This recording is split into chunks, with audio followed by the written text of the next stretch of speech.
Hello friends. About 70% of the friends who watch my videos are not subscribed, and I would be very happy if you did. Also, don't forget to press the like button and leave your comments.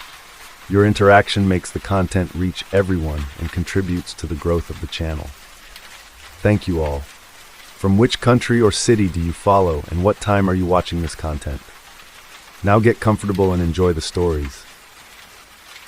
My name is Michael, and I've been working as a sheriff in a small rural county for the past 15 years. Out here it's mostly quiet, cows, cornfields, and the occasional drunk driver or family dispute. People know each other by name. Most nights are uneventful, but it's always the midnight shift that brings out the strange, the desperate, and sometimes the horrifying. One particular night still haunts me. It began like any other: cold coffee in a styrofoam cup, the soft crackle of the radio, and a low fog creeping along the two-lane roads like something alive. I remember checking my watch, 12:09 a.m., and thinking about how dead the night seemed. The dispatch was silent. No speeding, no domestic calls, not even a single report of a lost dog. Just the thick blackness of night pressing against the windows of my cruiser as I drove down Highway 78. That was until the radio crackled to life, but it wasn't the dispatcher. It was static, followed by a voice, a low whisper, like someone was speaking directly into the mic from a breath away. "Help, please help, it's in the woods." I stopped the cruiser and leaned closer. "Dispatch, say again. We have a distress call from the woods." No response. Instead, just static. Then, silence. I waited, gripping the wheel, watching the tree line on either side of the road. The darkness between the branches looked too thick, not natural. I tried the radio again. "Dispatch, do we have a location for that last call?" Still nothing. But then a single sentence buzzed through, almost inaudible, like someone on the edge of death. "It's watching me." I froze. Now I've heard all kinds of things on that radio: hoaxes, pranks from bored teens, even a guy on mushrooms claiming Bigfoot broke into his cabin. But this felt different. It wasn't a joke. There was no tremble of fear for attention. The voice sounded defeated, like whoever was speaking already knew they were as good as gone. I flipped on my spotlight and scanned the woods. Nothing but mist and trees. I decided to check it out. Against better judgment maybe, but that's the job.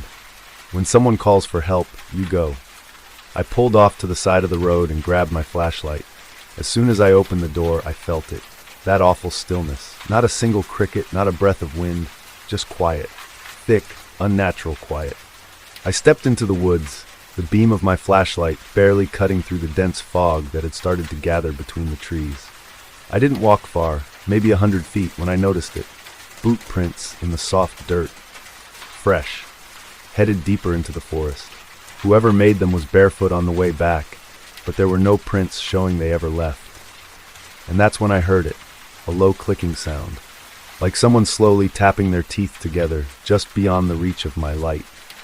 I stood there for a good 30 seconds, holding my breath, trying to make sense of that sound, that soft, unnatural clicking, like bones tapping together or the sound your teeth make when you're shivering in the dead of winter.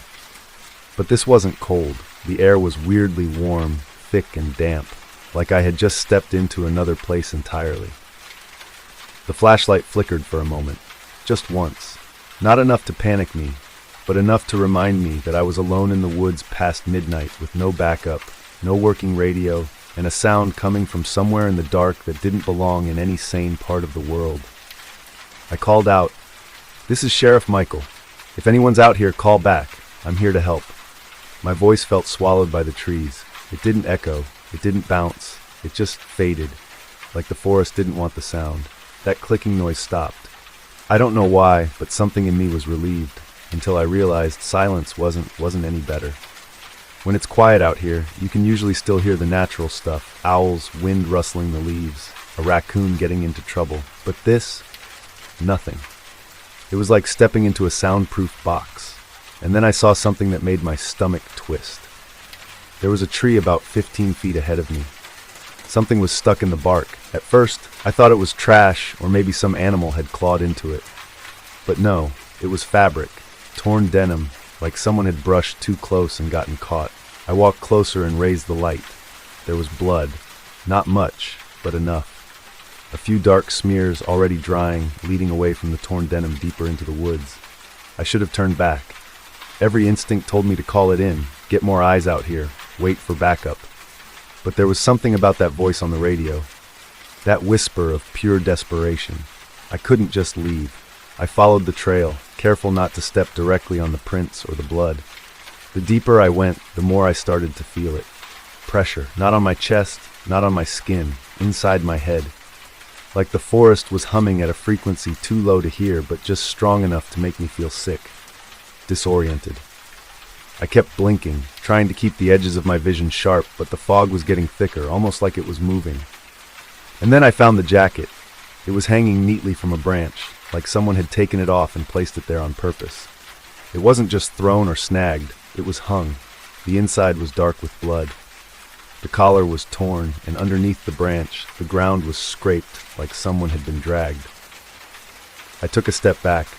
My hand went to the holster out of reflex. I hadn't unbuttoned it yet, but I did then.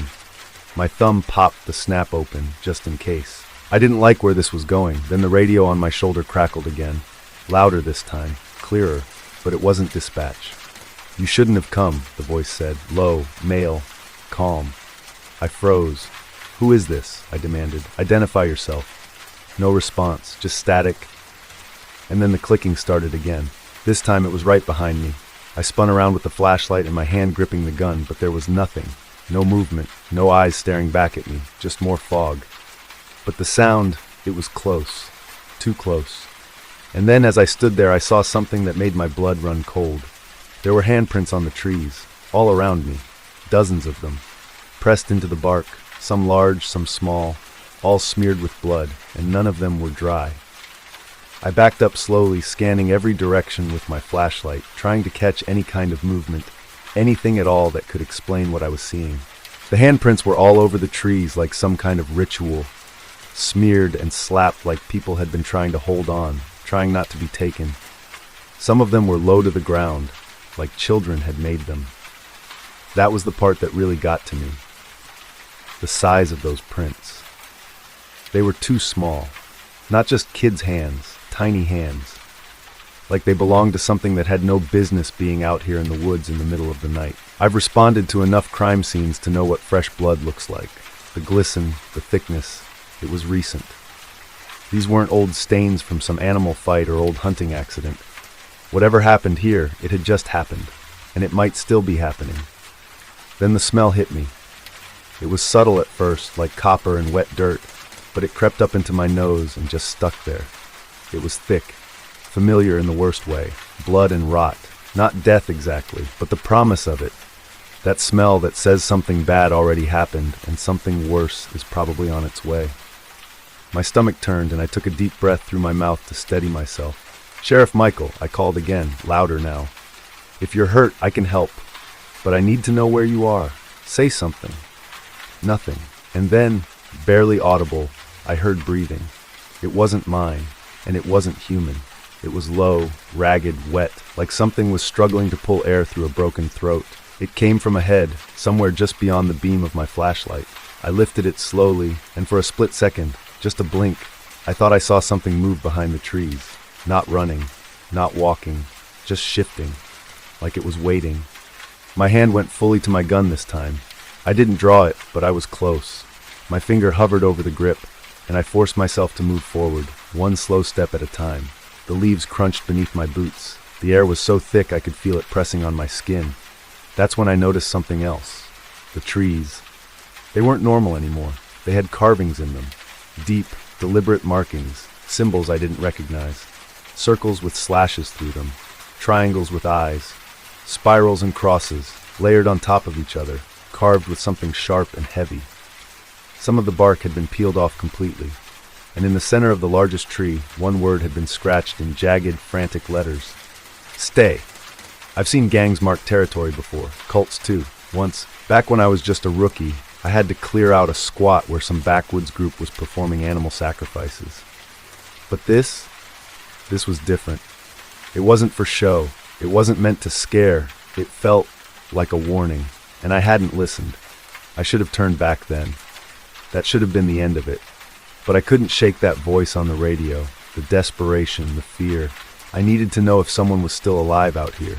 That was the only reason I kept going. That and the feeling that if I turned my back on those trees, something would follow me out. Something that wouldn't stop. A branch cracked to my left. I spun toward it, flashlight shaking slightly in my hand. The breathing stopped. The forest was frozen again. Then, from somewhere deep in the trees, I heard it. A whisper, barely audible, but it wasn't through the radio this time. It was in the air, around me, behind me, inside me. Don't look at it. My blood ran cold.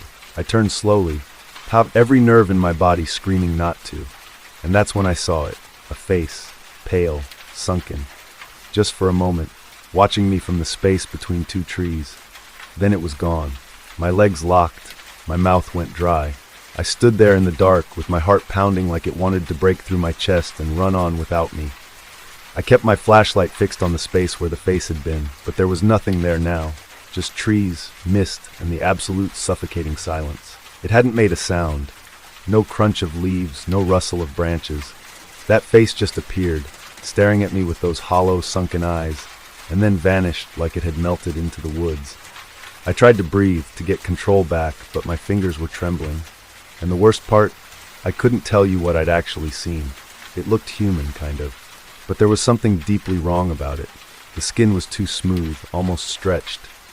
The eyes were dark, black, or just deeply shadowed, and wide open like they'd been peeled that way. There was no hair, no expression. Just watching. My instincts, every damn one of them, were screaming at me to leave. But I couldn't. Not yet. Something about this place had its claws in me now. I took a shaky step forward, pushing past the branches, telling myself that maybe it was just a trick of the light, that the fog was playing games with my mind. But deep down, I knew that was a lie. I kept going until I saw the cabin. I swear to you, it hadn't been there a moment before. It just appeared out of the mist, tucked between the trees like it had been waiting for me to find it. A small, rotted thing with boards missing from the walls and a roof sagging under the weight of time. The door hung half open. There was no sign of electricity, no path leading to it. It looked abandoned, but I could feel something inside it, something awake. I walked up slowly, keeping my light on the doorframe, scanning for any movement. The closer I got, the worse the smell became. That thick, clinging stink of blood and rot and something else I couldn't place. It wasn't just death. It was old, like mildew mixed with iron and something sour, like spoiled milk left in the sun. I called out one last time. "This is Sheriff Michael. If you're inside, say something. I'm armed, but I'm not here to hurt you." Nothing. I stepped onto the porch. It creaked like it hadn't been touched in years. When I reached the door, I nudged it open with the toe of my boot. It groaned and swung inward, revealing a room that was darker than the woods behind me. My flashlight barely penetrated it, but I could make out a single chair, a table, and what looked like a mattress on the floor. Everything was covered in grime. And on the far wall, there were more carvings. Hundreds of them. They covered the entire wall, overlapping each other like someone had gone mad scratching them in. The same symbols I saw outside were here too, except now there were more. Human shapes, animal shapes, figures kneeling, figures hanging from trees. Some were holding knives. Others were missing limbs, and there was blood, not dried, not old, fresh. It trailed across the floor in thin, smeared lines leading into the back corner of the cabin, where a sheet hung like a makeshift curtain. I didn't want to move it. Every cell in my body begged me to leave it alone, but I had to. That's the thing about this job. You don't get to turn away when things get ugly. You don't get to leave people behind. I stepped toward the sheet. My boots stuck slightly to the floor, the blood tacky underfoot. I reached out with my left hand, pulled the sheet aside, and that's when I found her. A woman, late 20s maybe, eyes wide open, mouth twisted like she died mid-scream. Her skin was pale and cold, but her body hadn't gone stiff yet. That meant she was fresh. Within the last couple of hours at most. And carved into her chest, crudely but deliberately, was one word: return. I staggered back, bile rising in my throat. I'd seen plenty of bodies over the years, accidents, murders, overdoses, but this felt different. This wasn't rage or robbery. This was ritual. This was offering. And then the radio on my shoulder crackled again. But it wasn't the dispatcher. It was the same voice from before, only this time it wasn't whispering. It was screaming. It burst through the radio so violently that I flinched, nearly dropping the flashlight. A raw, guttural scream, not of pain but of pure, feral terror. Like someone who had finally seen something so horrific that the only thing left was to scream until their lungs gave out. The cabin vibrated with the sound, like the scream was bouncing off the inside of my skull rather than echoing in the room. And then, just as suddenly as it started, the screaming cut off. Not faded, stopped, like someone had yanked the plug out of existence. I stood there in the silence, my ears ringing, staring at the dead woman's face. Her eyes, still open, seemed to look right through me, like even in death, she was warning me to run. I backed away from the body, out of that corner, and turned the flashlight back to the door. That's when I realized something that made my spine lock. The door was closed. I hadn't touched it. The damn thing had been hanging half open when I came in. There'd been no breeze, no wind, and no slope in the floor. It didn't creak closed. It had shut, firm and deliberate. And now there was no sound coming from outside either. Not even the fake stillness from before. Just complete, unnatural silence. I swallowed hard and moved to the door, reaching slowly for the knob. I didn't want to touch it. My instincts told me the moment I put my hand on that thing, something would be on the other side, waiting, holding its breath just like I was. But I had no choice. I turned the knob, slowly, expecting resistance. It gave without a fight. I pulled the door open in one swift motion, stepping back with my flashlight up, gun half drawn. Nothing, just trees, fog, that thick, clinging darkness. I exhaled a breath I hadn't realized I was holding and stepped outside. The air felt different now, heavier, wetter. It felt like I was walking through someone's breath. I turned in a slow circle, trying to get my bearings, when I saw something I'll never forget for the rest of my life. There were people in the woods, not moving, just standing. At first I thought they were trees, but no, their shapes were wrong. Silhouettes, human-sized, motionless, spread out in a wide circle around the cabin, maybe 15, 20 of them, all facing me. I raised the flashlight, shined it toward one of them. It was a man, middle-aged, barefoot, in a torn shirt and pants soaked with what looked like mud. His eyes were wide and empty, his mouth slightly open, and he didn't blink. I shined the light at another. Same thing. Woman this time. Long hair covering half her face, arms limp at her sides, bare feet sunk into the earth like she hadn't moved in days. Eyes fixed on me. I called out, "This is the sheriff. If any of you need help, I can get you out of here. Just speak up." No one said a word. No one moved. I stepped forward, heart pounding in my ears. I picked the man, and approached him cautiously, hand still on my holster. As I got closer, I realized something that chilled me to the core. He wasn't breathing. He wasn't even alive. His skin was cold. His eyes were open but glassy, cloudy, dead. And yet, he was upright, standing perfectly still like a statue. I reached out just a few inches and gently touched his shoulder with my fingertips. He toppled, like a mannequin, stiff, hollow. He hit the ground with a dull thud and rolled slightly, face staring up at me with that same blank, lifeless gaze. And then I heard footsteps behind me, not running, not sneaking, just one slow, deliberate step. Then another. I turned around and shined the flashlight toward the sound. The beam hit a figure, tall, thin, impossibly thin, and wrong. Its limbs were too long. Its skin was pale gray and stretched tight, almost translucent in places. No clothes, no features. Its face was smooth, no mouth, no eyes, but I knew it was looking at me, not through sight, through something older. It tilted its head, slow and curious, and then it clicked. That same awful, rhythmic clicking sound I'd heard in the woods earlier. It came from within it, deep and sharp, like bones cracking together beneath its skin, and then it moved, fast. It closed the distance between us in a blur, moving like it was skipping through space rather than running. I barely had time to react. My flashlight flew from my hand, swallowed by the darkness, and I drew my gun without aiming, just fired. Once, twice, 3 times. The flashes lit up the trees in quick bursts. I saw it, each time jerking unnaturally, like the bullets were hitting but not stopping it.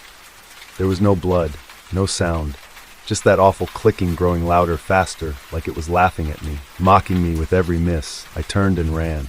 I didn't care where I was going. I just moved, dodging between trees, leaping over roots, heart hammering so hard it felt like it might explode.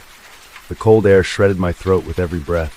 My legs burned, my side ached, but I didn't stop. I couldn't. Not with that thing behind me. I could feel it, not just chasing me, reaching for me. Branches whipped at my face, slicing my cheeks, tearing my sleeves. My boot caught on a rock, and I hit the ground hard, my chin slamming into dirt. For a second, the wind was knocked out of me, and I thought that was it, that I'd feel those cold, long fingers wrap around my ankle and drag me into the dark forever. But nothing happened. No sound, no touch, just silence. I rolled onto my back, panting, hand shaking as I pointed my gun up, finger ready. But there was nothing, no sign of it. Just the woods, the quiet, the moonlight filtering through the trees like nothing had ever happened. And then, my radio crackled. It wasn't static this time. It wasn't a scream. It was my own voice, repeating the call I'd made hours earlier. "Dispatch, this is Sheriff Michael. Got a strange 1050 near Dry Creek Road. Gonna check it out. No backup needed." It repeated again and again. A loop. I stared at it, frozen. That call had only gone out once. It wasn't a recorded channel. And yet, there it was, my voice, over and over like the night was resetting itself. And then I heard breathing. Not mine, not from the radio, right next to my ear, hot, wet, steady. I turned my head slowly, every part of me numb. There was nothing there. I got to my feet and stumbled forward. I didn't know where I was going anymore. My flashlight was gone. My sense of direction was long dead. All I knew was that if I stopped, if I let the woods take me, I'd never come back. Not really. Maybe my body would. Maybe someone would find me standing like those people by the cabin, motionless, empty, hollow. Eventually, the trees thinned. I don't know how long I ran, 10 minutes, an hour, maybe more, but suddenly I was back on the road. My patrol SUV was sitting there, driver's side door still open, engine still running like I'd just stepped out. I collapsed against it, gasping, bloody and torn, my legs barely holding me upright. I slammed the door shut and locked it before I even sat down. Then I just sat there, shaking. The radio was dead now, just silent. I drove straight back to town, didn't stop until I was under the lights of the sheriff's station. I didn't file a report. I didn't say a word to the other deputies. I went home, sat in the shower for an hour, and tried to convince myself I'd had some kind of breakdown, a hallucination, a stress-induced nightmare. But I knew better. And the next morning, I checked the records. There was no 911 call from that stretch of woods. No signal. No phone. Not even the coordinates I had written in my notepad matched anything on the GPS. And a week later, I heard the same voice on the radio again. It wasn't me this time. It was another sheriff. Same words, same panic.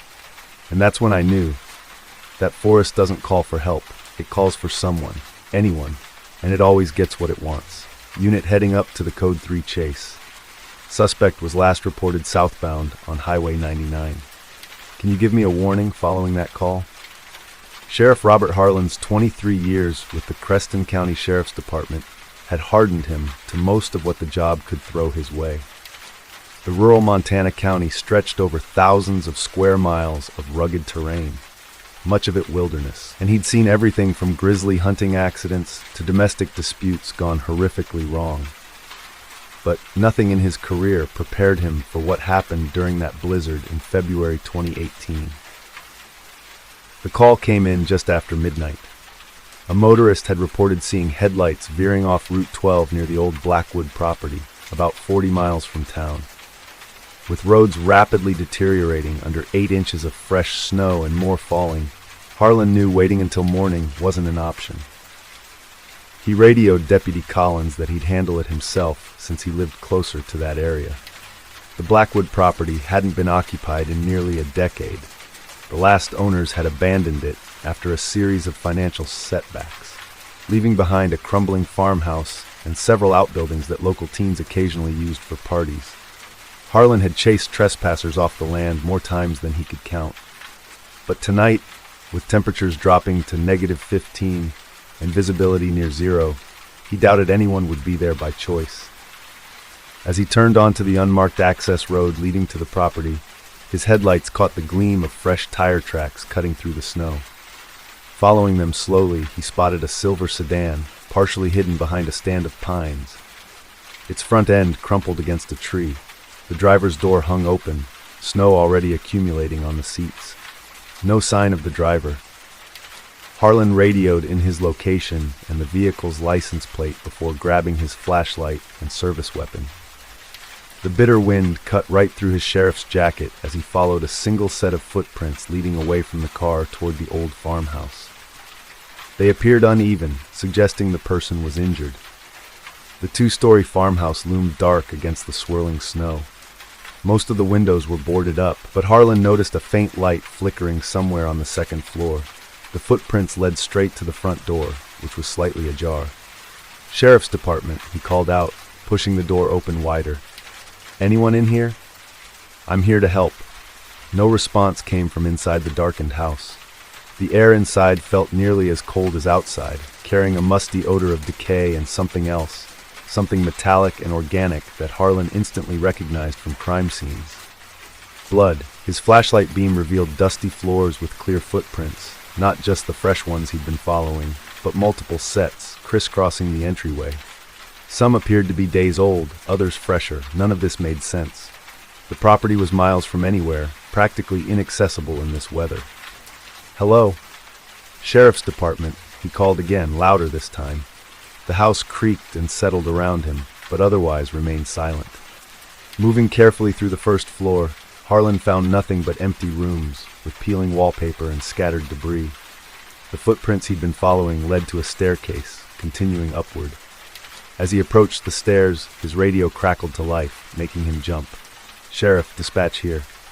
That vehicle is registered to a Daniel Morrow from Billings, reported missing 3 weeks ago by his wife.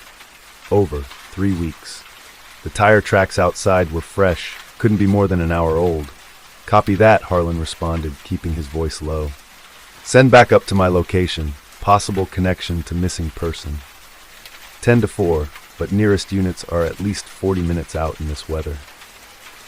Harlan knew he shouldn't proceed alone, but the thought of someone injured and freezing to death upstairs overrode protocol. He began climbing the stairs, wincing at each creak of the aged wood beneath his boots. The second-floor hallway stretched into darkness, 4 doorways leading off it. The flickering light he'd spotted from outside came from the last room on the right. As he moved toward it, the metallic smell grew stronger. The door to the lit room stood partially open. Harlan could see the dancing shadows by what appeared to be candles. He pushed the door wider with his foot, gun raised. "Sheriff's Department. Anyone in here? Show yourself now." The room contained nothing but a wooden chair, placed in the center, facing away from the door. Around it, dozens of candles formed a perfect circle, their flames wavering in drafts from the broken window. On the chair sat a police scanner, the same model used by his own department, quietly broadcasting patrol updates. And on the walls, covering nearly every inch of available space, were photographs, hundreds of them. As Harlan stepped closer, his blood turned colder than the February air outside. The photos showed him. Robert Harlan on patrol. Robert Harlan at the grocery store. Robert Harlan in his yard. Robert Harlan sleeping through his bedroom window. Interspersed were photos of other people, some he recognized as local residents, others unfamiliar. Many had their faces circled in red. Several of those faces he recognized from missing persons reports that had crossed his desk over the past year. In the center of one wall hung a county map, with locations marked in what looked disturbingly like dried blood. The Blackwood property was circled multiple times.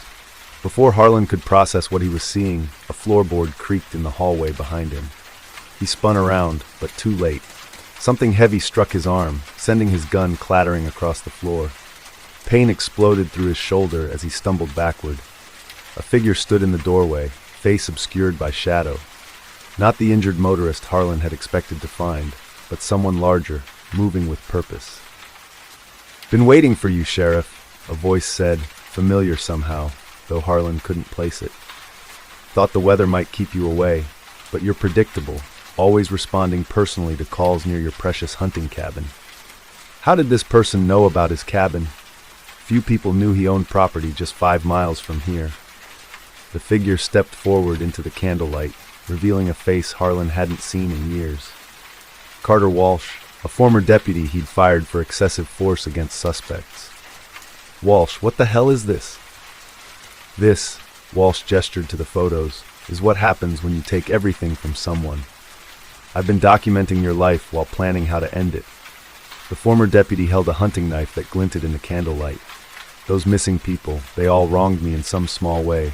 But you destroyed my life. Harlan lunged for his dropped weapon, but his injured arm slowed him. Walsh was faster, kicking the gun further away before bringing the knife down. Harlan rolled sideways, the blade missing him by inches. What followed was a desperate struggle. A 58-year-old sheriff against a younger, rage-fueled opponent. Walsh slashed wildly, catching Harlan across the chest, but the sheriff managed to grab a heavy candlestick, swinging it hard against Walsh's temple. The former deputy staggered, giving Harlan precious seconds to retrieve his weapon. As Walsh charged again, knife raised, Harlan fired twice. The shots echoed through the empty house as Walsh collapsed. Bleeding and exhausted, Harlan handcuffed the unconscious man before radioing for emergency services. While waiting for backup to arrive, he examined the other walls, finding detailed plans for abductions going back 18 months and future targets, including Harlan's own family members. The subsequent investigation revealed Walsh had been living periodically in the farmhouse's storm cellar, which contained evidence linking him to 7 disappearances across 3 counties. The silver sedan had been stolen from his latest victim just hours earlier and deliberately crashed to set a trap for Harlan, whose patrol patterns Walsh had studied meticulously. To this day, Sheriff Harlan can't drive past abandoned rural properties without checking his rearview mirror. He no longer responds to calls alone, no matter how routine they seem.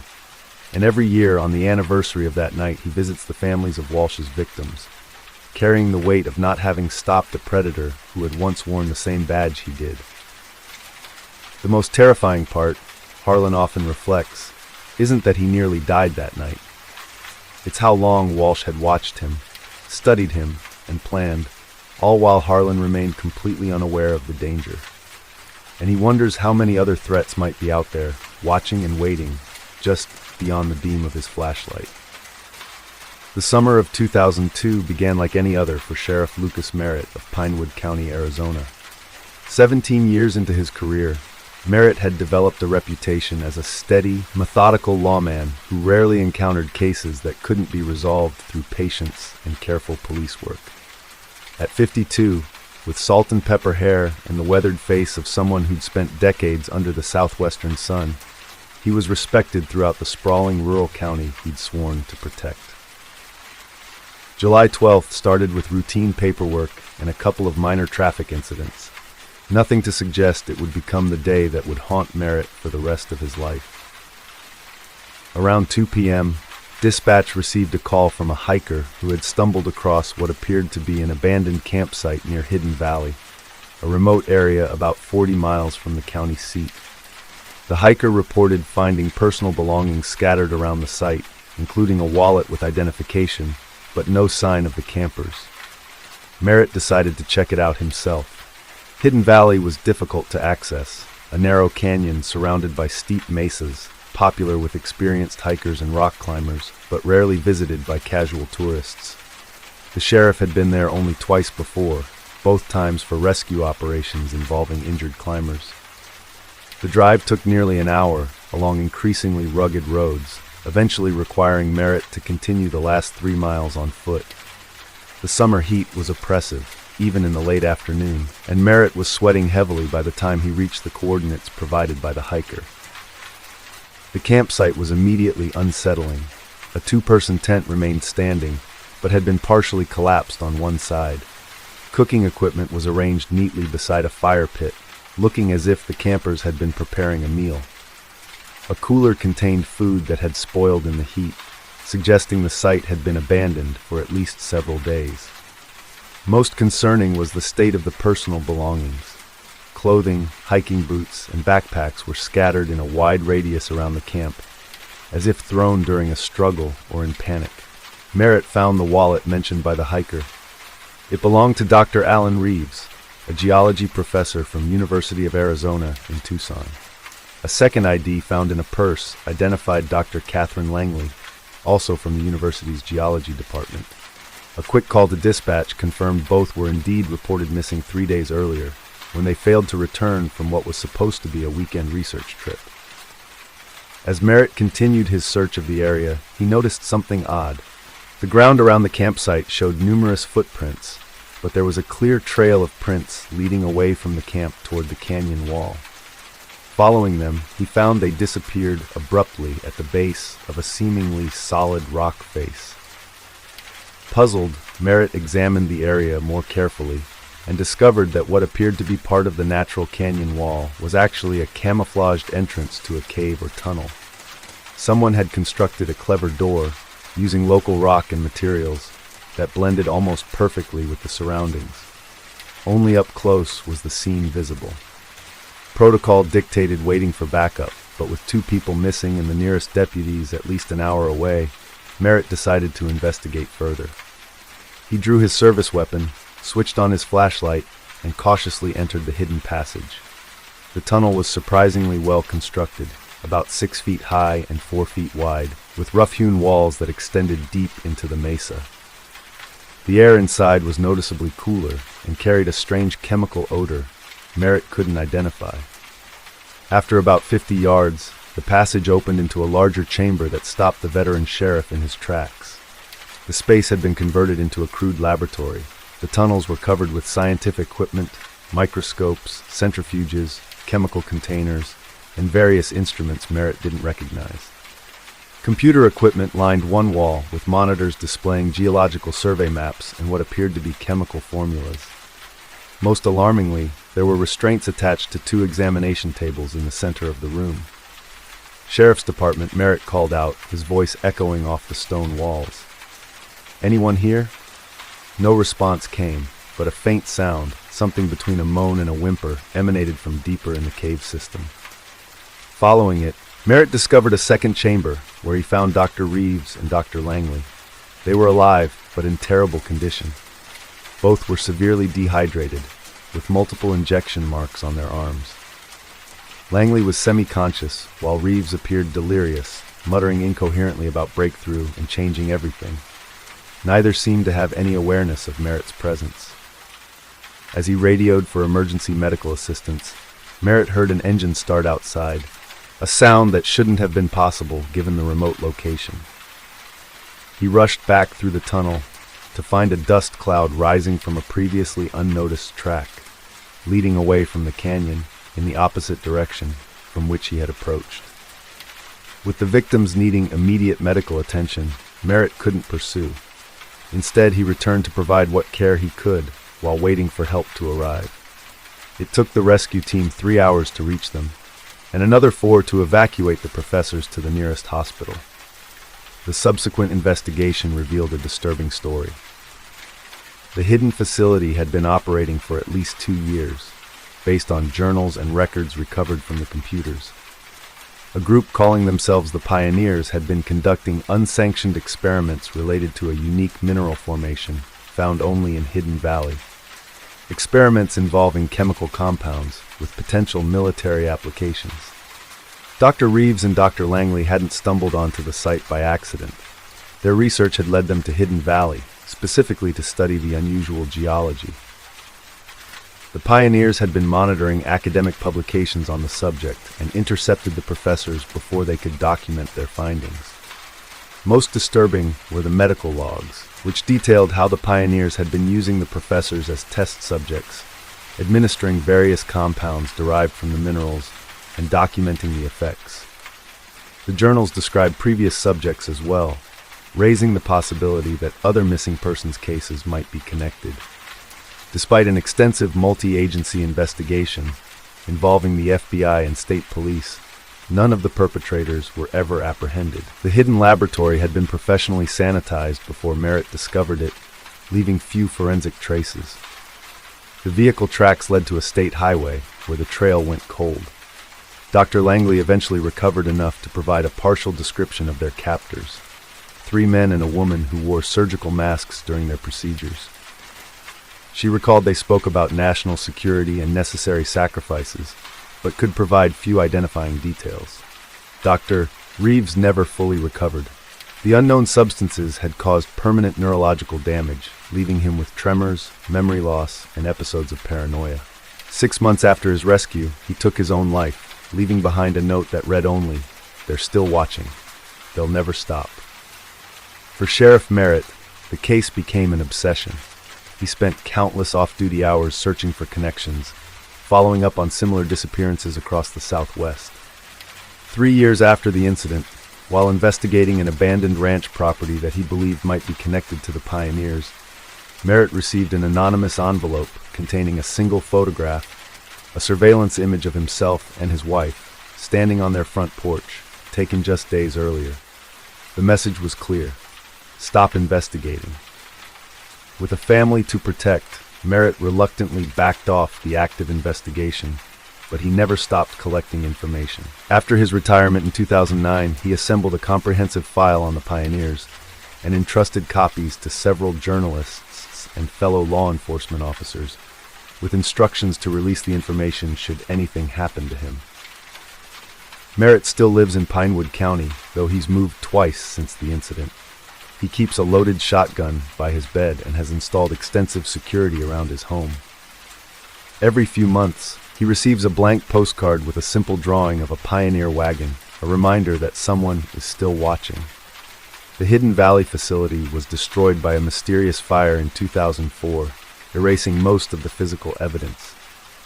The case officially remains open, but inactive due to lack of leads.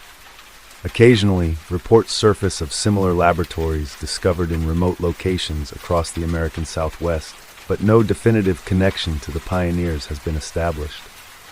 To this day, Sheriff Merritt wonders what was really happening in that hidden laboratory and how many other victims might have passed through before the professors were found.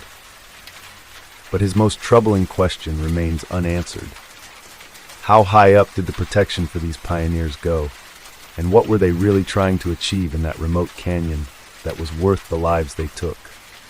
When asked about the case now, Merritt shares one piece of advice with young deputies. The badge doesn't protect you from everything. There are some truths people will kill to keep hidden, and some mysteries that are safer left unsolved. On a bitterly cold January night in 1997, Sheriff Dale Erickson of Clearwater County, Minnesota, was nearing the end of his shift. At 48, Erickson was a veteran lawman with over 2 decades of experience patrolling the rural county's 630 square miles, a vast landscape of dense forests, frozen lakes, and scattered farming communities. His midnight patrol usually marked the transition to quieter hours, but this particular night would become infamous in the department's history. The temperature had plunged to minus 28 degrees, with wind chill making it feel closer to minus 40. Most residents were sensibly tucked away in their homes, and Erickson had spent his shift checking on isolated properties and looking for stranded motorists. At 11:42 p.m., he radioed dispatch to report he was completing his final loop along County Road 7, a remote stretch connecting 2 small townships, before heading back to the station. All clear on 7. Erickson's voice crackled over the radio, just passing the old Halverson property, heading back in 10. The Halverson property was a local landmark, a once prosperous dairy farm, abandoned in the 1980s after the owner's financial troubles led to bankruptcy. The main house stood about 100 yards back from the road, partially visible through a stand of bare oak trees. Something about the property caught Erickson's attention that night, as he added, "Hold on. Seeing some lights at the Halverson place. Going to check it out." Dispatch acknowledged his message. "Copy that, Sheriff? Need backup?" Erickson replied. "Probably just kids. Won't be long." It was the last routine transmission anyone would hear from Sheriff Dale Erickson. 20 minutes passed with no further communication. Dispatch attempted to reach him several times without success. Following protocol, Deputy Lisa Marquez was dispatched to check on him. She arrived at the Halverson property at 12:17 a.m. to find Erickson's patrol vehicle parked near the house. Engine still running, driver's door open. His flashlight lay in the snow nearby, still illuminated. Of the sheriff himself, there was no sign. Marquez immediately called for backup.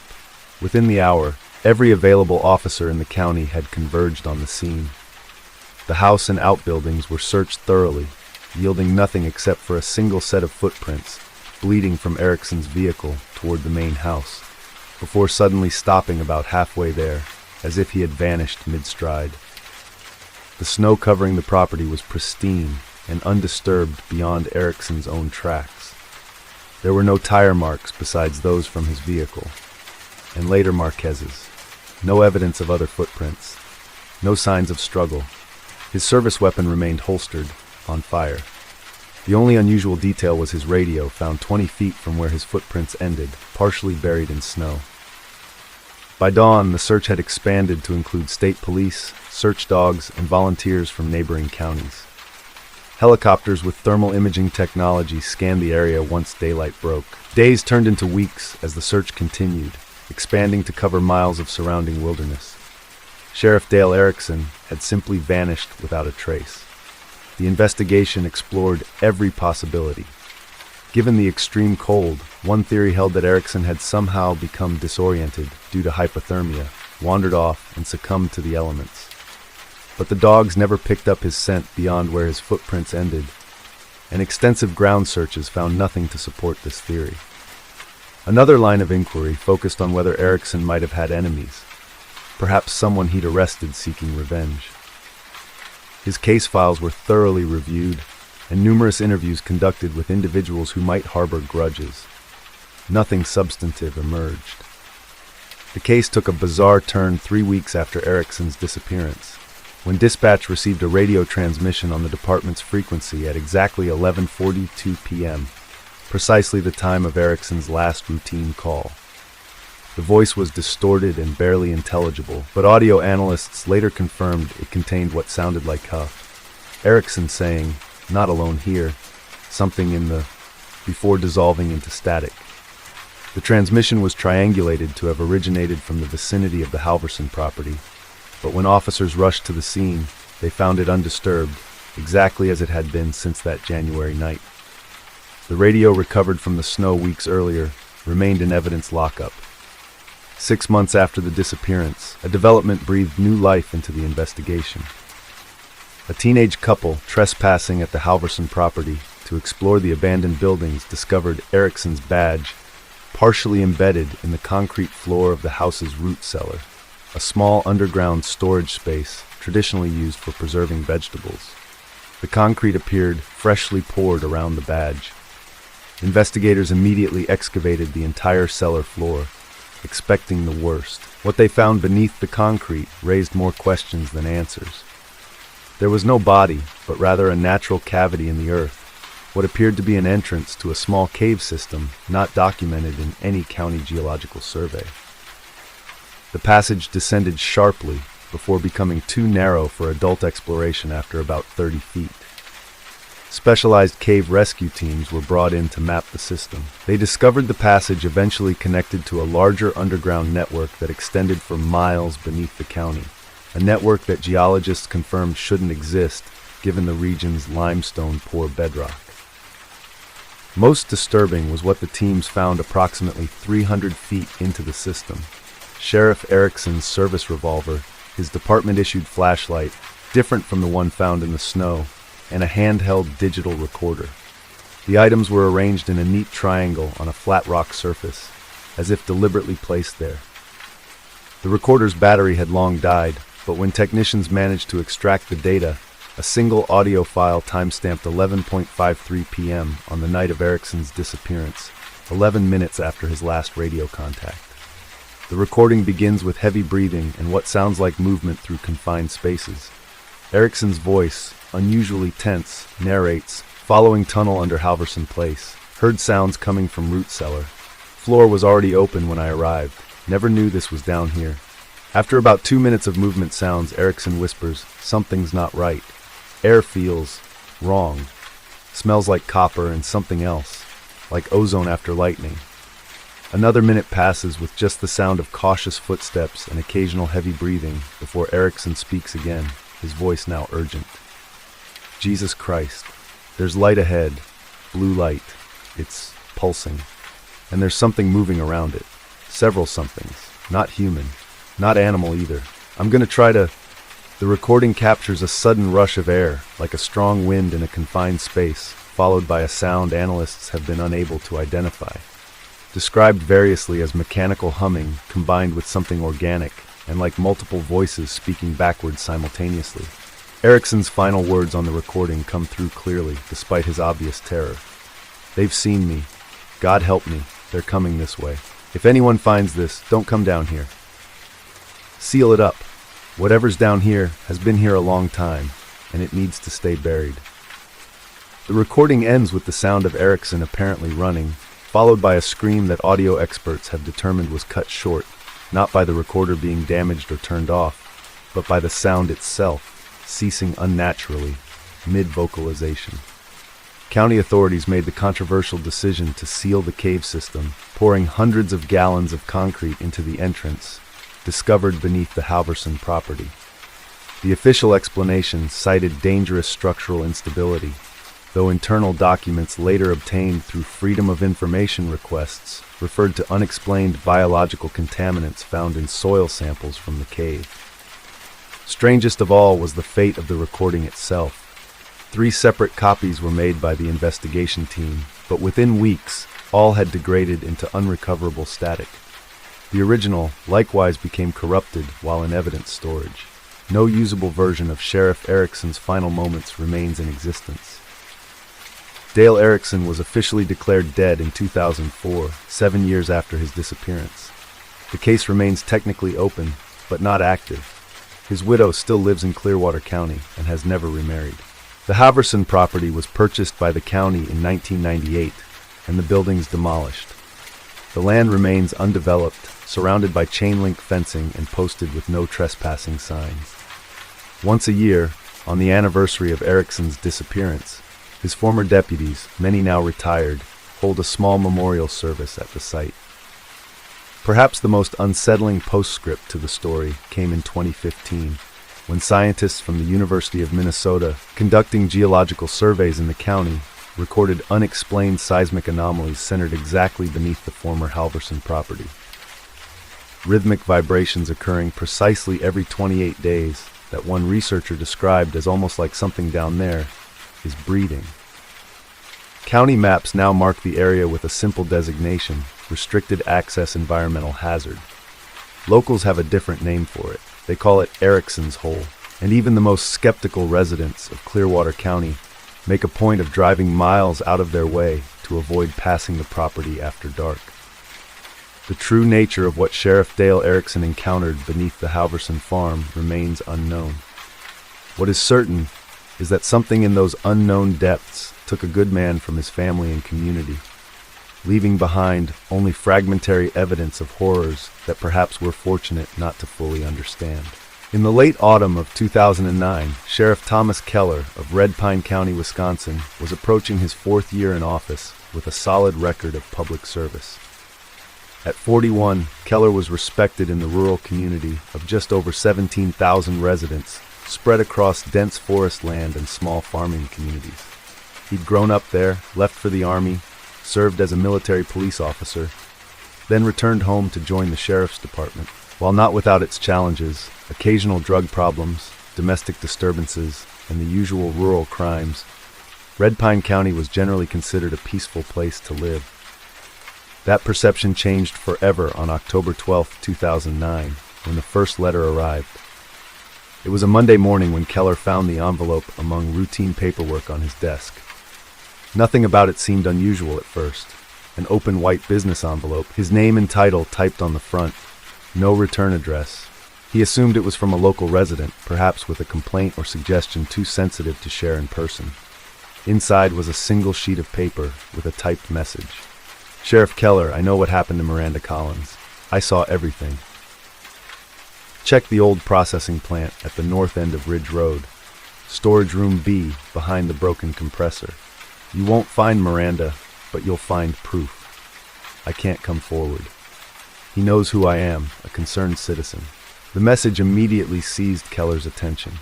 Miranda Collins was a 19-year-old college student who had disappeared 3 years earlier while home visiting family for Thanksgiving break. Despite extensive searches and a thorough investigation, no trace of her had ever been found. The case had gone cold after months without leads, becoming one of the county's few unsolved serious crimes. Keller immediately assembled a small team sworn to secrecy about the letter's contents. The abandoned meat processing plant had been searched during the initial investigation but yielded nothing. It had closed in 2001 and stood empty since, a decaying industrial relic on the outskirts of town. The search team entered the dilapidated building that afternoon, navigating halls strewn with debris and weather damage. Storage room B was difficult to locate. Part of the building's layout had changed from the original blueprints they'd referenced. When they finally found it, the broken compressor was a massive piece of rusted machinery against the far wall. Behind it, they discovered what the letter writer had promised: evidence. The wall paneling had been removed and replaced, noticeable only when examined closely. When removed, it revealed a small cavity containing a plastic bag. Inside were Miranda Collins' driver's license, a silver bracelet her family had confirmed she was wearing when she disappeared, and a man's wristwatch with an inscription reading "To Robert with pride, Dad, 1997. The watch was quickly connected to Robert Tillman, a 44-year-old mechanic who had lived in Red Pine County all his life. Tillman had been briefly questioned during the original investigation. He'd done some maintenance work at the Collins family home when he disappeared, but nothing had linked him to the crime. Armed with this new evidence, Keller obtained warrants for Tillman's home and workplace. The search yielded nothing conclusive until a forensics team discovered microscopic blood traces in the trunk of an old car Tillman kept behind his garage, scheduled for restoration. DNA analysis later confirmed that Tillman had died on May 14, 2009, but maintained his innocence, claiming the evidence had been planted. His lawyer pointed out the obvious question: if Tillman was guilty, who had written the anonymous letter, and how did they know where evidence had been hidden? The investigation took an even stranger turn when a second letter was found. One found, 3 to go. Whitford Park, the old well. You have until Friday. The letter triggered immediate alarm. What 3 to go could only mean was unthinkable, that there were other victims besides Miranda Collins. The reference to Whitford Park was clear. It was a large wooded area where they organized search teams to comb the park, bringing in cadaver dogs from neighboring counties.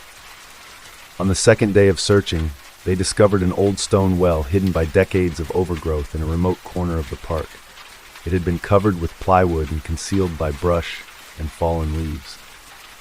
When the search team removed the cover, they made a horrifying discovery.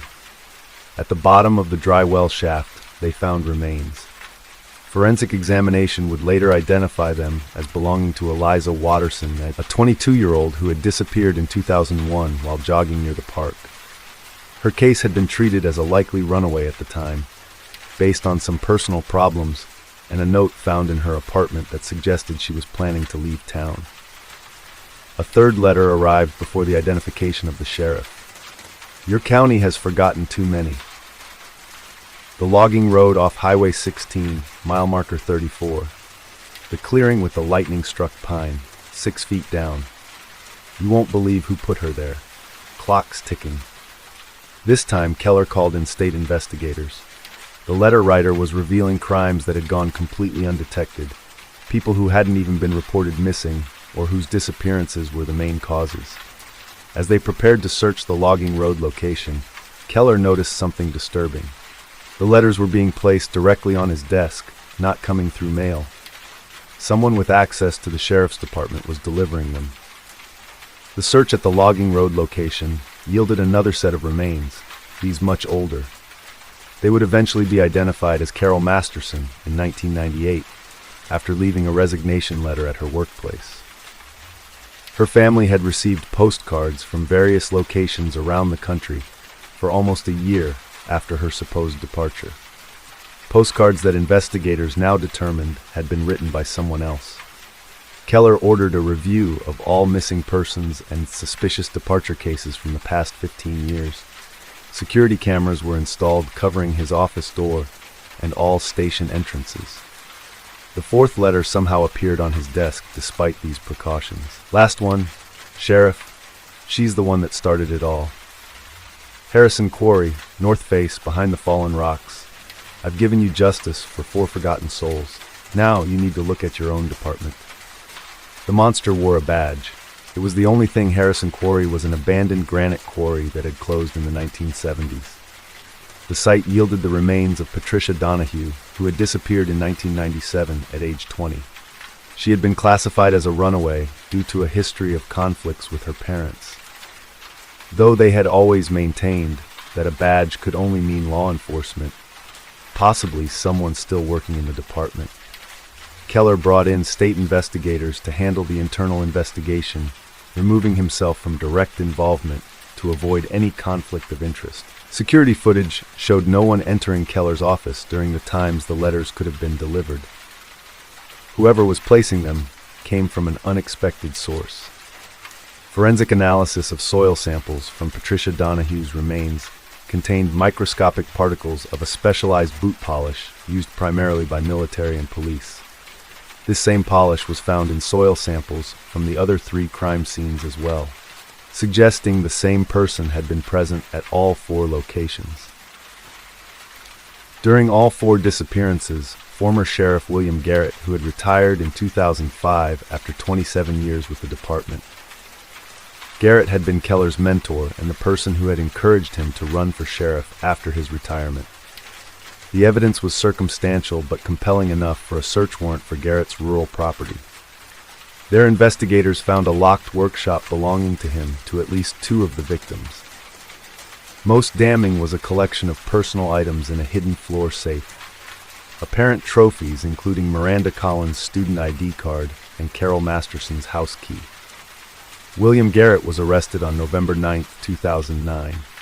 The 67-year-old former sheriff showed no emotion as his successor placed him in handcuffs, did not respond to Garrett's inquiries. He reportedly said only this county needed a protector. Sometimes protection means removing threats. Investigation into Garrett's history revealed disturbing patterns. All 4 victims had filed police reports shortly before their disappearances. Complaints ranging from stalking to assault that Garrett had personally handled, to the fact that he had targeted women he perceived as troublemakers or morally compromised, appointing himself judge and executioner while using his position to cover up the crimes. The case seemed closed, but one question remained unanswered. Who had written the letters that exposed these crimes? The anonymous tipster had never come forward with no fingerprints, DNA, or identifiable typewriter or printer characteristics. 3 months after Garrett's arrest, a 5th and final letter arrived at Sheriff Keller's home address rather than his office. Sheriff Keller, justice has been served. William Garrett took my daughter Patricia in 1997. I suspected him from the beginning, but no one would listen to a grieving mother's intuition about a respected sheriff. I spent years gathering evidence, following him, learning his secrets. I couldn't bring my daughter back, but I could ensure he paid for what he did to her and to the others. I won't trouble you again. My work is finished. Margaret Donahue. Margaret Donahue, Patricia's mother, had died of cancer in 2007, 2 years before the first letter arrived. Investigators located the letter at her sister's home and found journals detailing her suspicions and investigation of Garrett. The journals ended in 2006 with a final entry. I've found them all. 4 lives he took. I know where they are, but my time is running out. The cancer is spreading. I need to find another way to make sure they're found. Handwriting analysis confirmed the journals by Sheriff Keller were written by someone else, though they contained information only available in Margaret's journals. Her sister admitted that before her death, Margaret had entrusted a sealed package to someone who could finish what I started, but refused to name this person. To this day, the identity of the letter writer remains unknown. Theories range from Margaret's friends carrying out her final wishes. Some even speculate that multiple people were involved, explaining how the letters could appear in secured areas without detection. William Garrett was convicted of 4 counts of first-degree murder in 2011 and sentenced to life imprisonment without possibility of parole. He died in prison in 2017, never having revealed any details about his crimes beyond what investigators had uncovered. For Sheriff Thomas Keller, the case permanently changed his approach to law enforcement. He implemented numerous reforms in the department, including mandatory reviews of all cases involving vulnerable individuals and strict chain of custody procedures for evidence. He was re-elected 3 times before retiring in 2021. The case stands as a chilling reminder that sometimes the greatest threats lurk behind the very badges meant to protect us, and that justice, even when delayed by decades, can come from the most unexpected sources. Sheriff Marcus Weldon had seen his fair share of strange occurrences during his 15 years with the Summit County Sheriff's Department in Colorado. The rugged mountain terrain, extreme weather conditions, and isolated communities created unique challenges for law enforcement. But nothing in his experience prepared him for what began on a stormy night in June 2013. A case that would remain officially unsolved, yet haunt him for the rest of his career. The trouble started with a routine service call. A severe thunderstorm had knocked out power to much of the county, including the small town of Pine Haven, nestled in a remote valley. While checking on elderly residents, Sheriff Weldon received a peculiar call over his radio. "Sheriff, you need to get to the old fire tower on Black Ridge Peak. Someone's broadcasting from up there." The voice belonged to Nancy Carter, who spoke to her face as he returned to his vehicle. "That's just it." "I don't know," Nancy replied. "We're picking up some kind of signal interfering with our radio frequency. Sounds like a voice, but it's distorted. The radio technician says it's coming from the direction of the tower. The abandoned fire tower had been decommissioned due to the elevation. It was accessible only via a treacherous Forest Service road, difficult in good weather, potentially deadly during a storm. Nancy, it's probably just interference from the storm. I'll check it tomorrow when..." "Sheriff," Nancy interrupted, her voice tense. "The signal's getting stronger, and if they're stranded at the tower in this weather, they might not survive the night." He made the decision. "I'm heading there now. Alert search and rescue to stand by, but don't send them up in this weather unless I call for backup." The journey to Black Ridge Peak was as treacherous as Weldon anticipated. Twice his SUV nearly slid off the muddy road. His radio crackled with static the higher he climbed. An hour later, soaked despite his rain gear, Weldon arrived at the base of the tower. No vehicles were visible. No signs that anyone had been there recently. The tower itself loomed above, a skeletal structure of weathered metal disappearing into the low clouds. "Nancy, I'm at the tower," he radioed. Static was his only reply, but he thought he heard something else beneath it. A voice, faint and distorted. Weldon retrieved his flashlight and service weapon before approaching the tower. The metal staircase spiraling up the structure groaned under his weight, decades of exposure having weakened its integrity. As he climbed higher, the static on his radio intensified, but now he was certain he heard a noise, a man's voice, desperate and afraid. The observation cabin at the top of the tower was a small hexagonal room with windows on all sides. The door was ajar, swinging slightly in the wind. Weldon pushed it open, sweeping his flashlight across the interior. The room was empty except for an ancient chair and desk. The chair hadn't been used by Forest Services since the 1980s. Its power light glowed green, despite the general power outage, and its dials moved slightly as if being adjusted by invisible hands. "This is Sheriff Marcus Weldon," he announced to the empty room. "Is anyone here?" The radio on the desk suddenly hissed to life, causing him to flinch. Through a wash of static, "Mayday, Mayday. This is Fire Watcher Davis Colton. Tower's been struck. Fire's spreading through the forest below. Can anyone hear me?" Over. Weldon stared at the radio in confusion. There was no fire. And Davis Colton? The name sounded vaguely familiar. He lifted his own radio. "Former fire watcher." Only static replied. But the desk radio spoke again. "The fire's surrounding the tower. I'm trapped. Temperature's rising. If anyone can hear this, send help to Black Ridge Tower immediately." A cold realization washed over Weldon. He remembered the name now. Davis Colton was the last fire watcher assigned to this tower, who had died in 1976 when lightning struck the structure during a severe storm, igniting a forest fire that trapped him inside. The official report stated that his last radio transmissions described his desperate situation as the fire engulfed the tower base. But that was 37 years ago. Weldon's hand trembled slightly as he reached for the radio's power switch. Before he could touch it, the device emitted a high-pitched squeal that forced him to cover his ears. When it subsided, the voice had changed. It was now addressing him directly.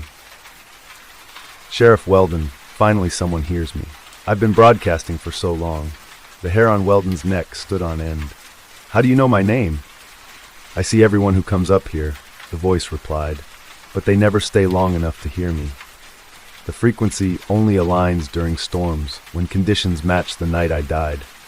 Weldon backed toward the door, his training warring with the impossibility of what was happening. What do you want? Justice, the voice whispered, now seeming to come from all around, rather than just the radio. It wasn't an accident. The fire wasn't from lightning. The windows began to fog, not with condensation, but with what appeared to be smoke. The temperature in the small room rose noticeably. I was murdered, the voice continued. They wanted the fire to destroy the evidence. Check the South Ridge slope, the old survey marker. Dig there.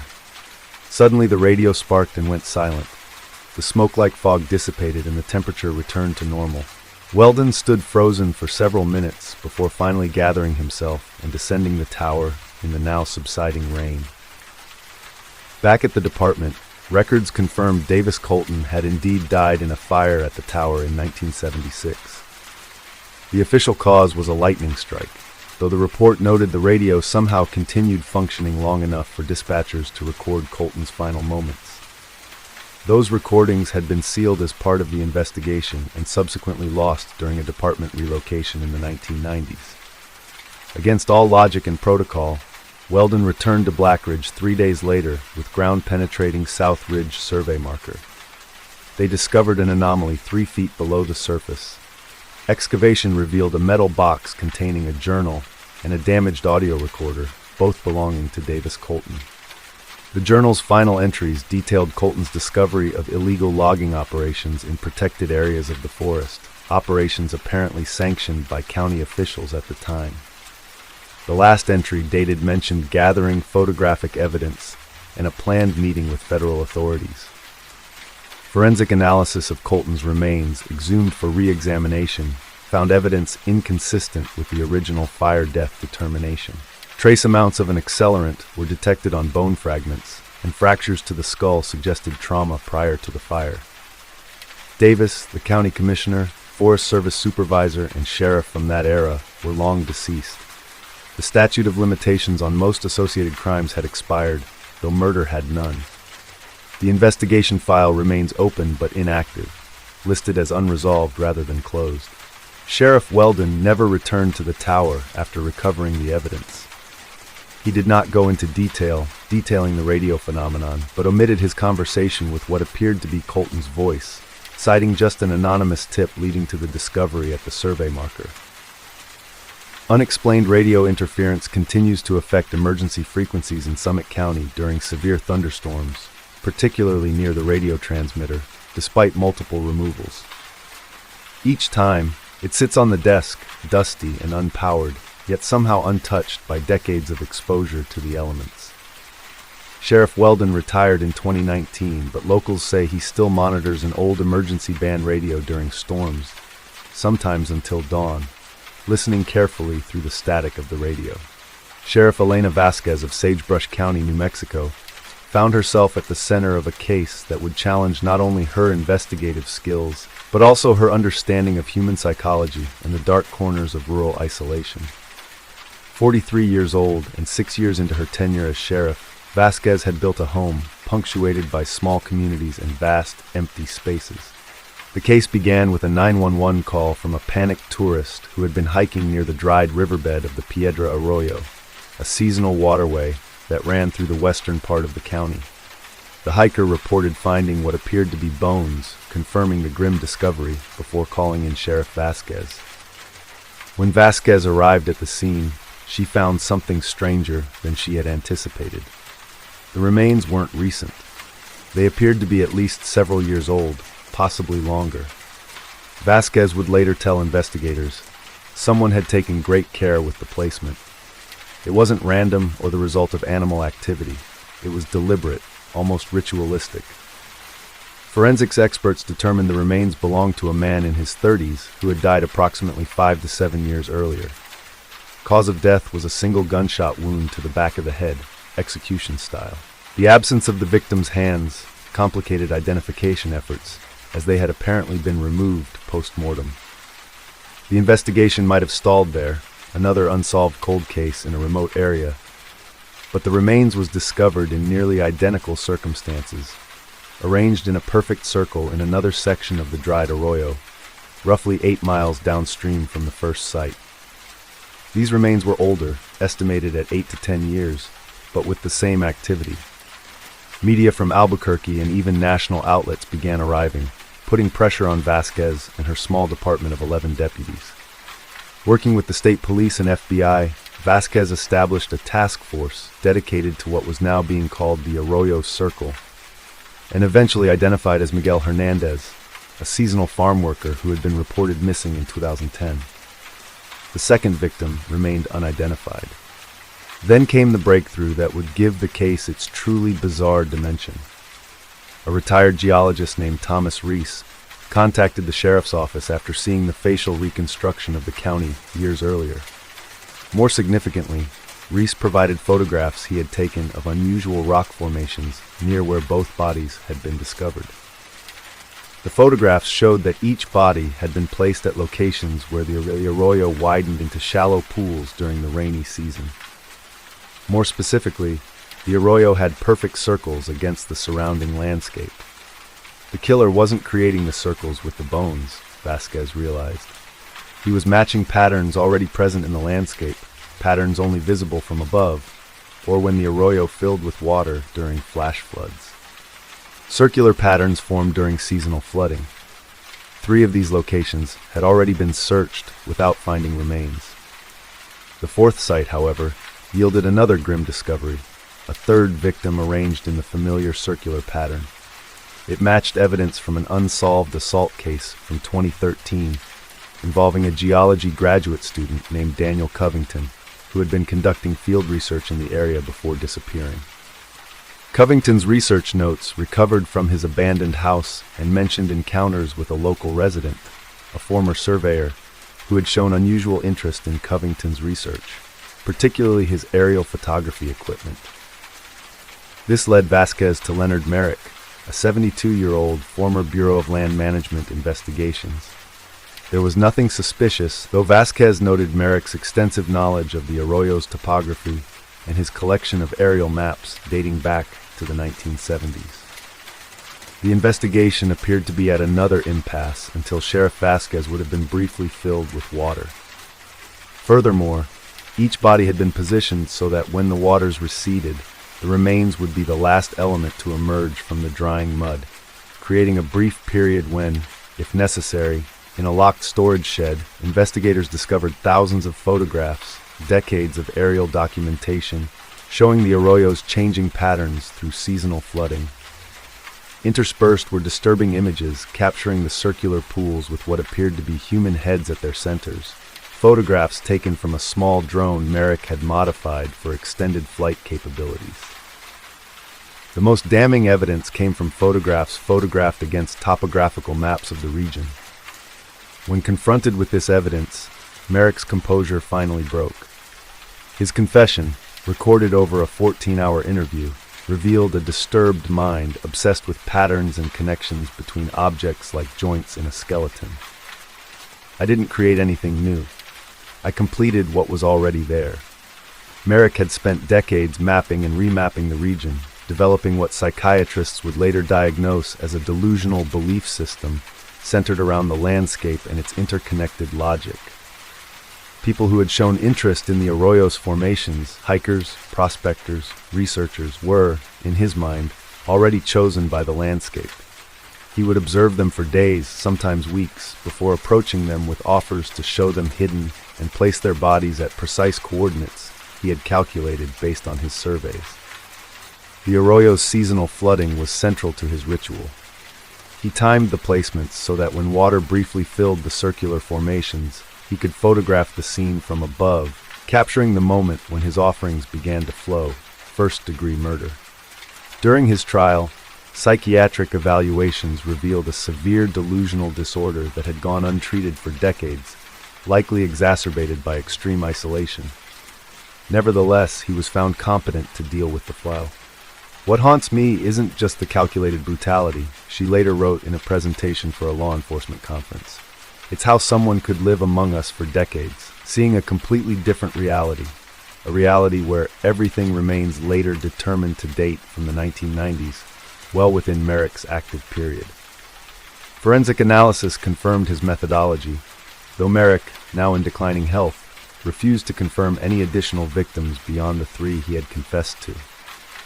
Sheriff Vasquez later told a documentary crew filming about the case.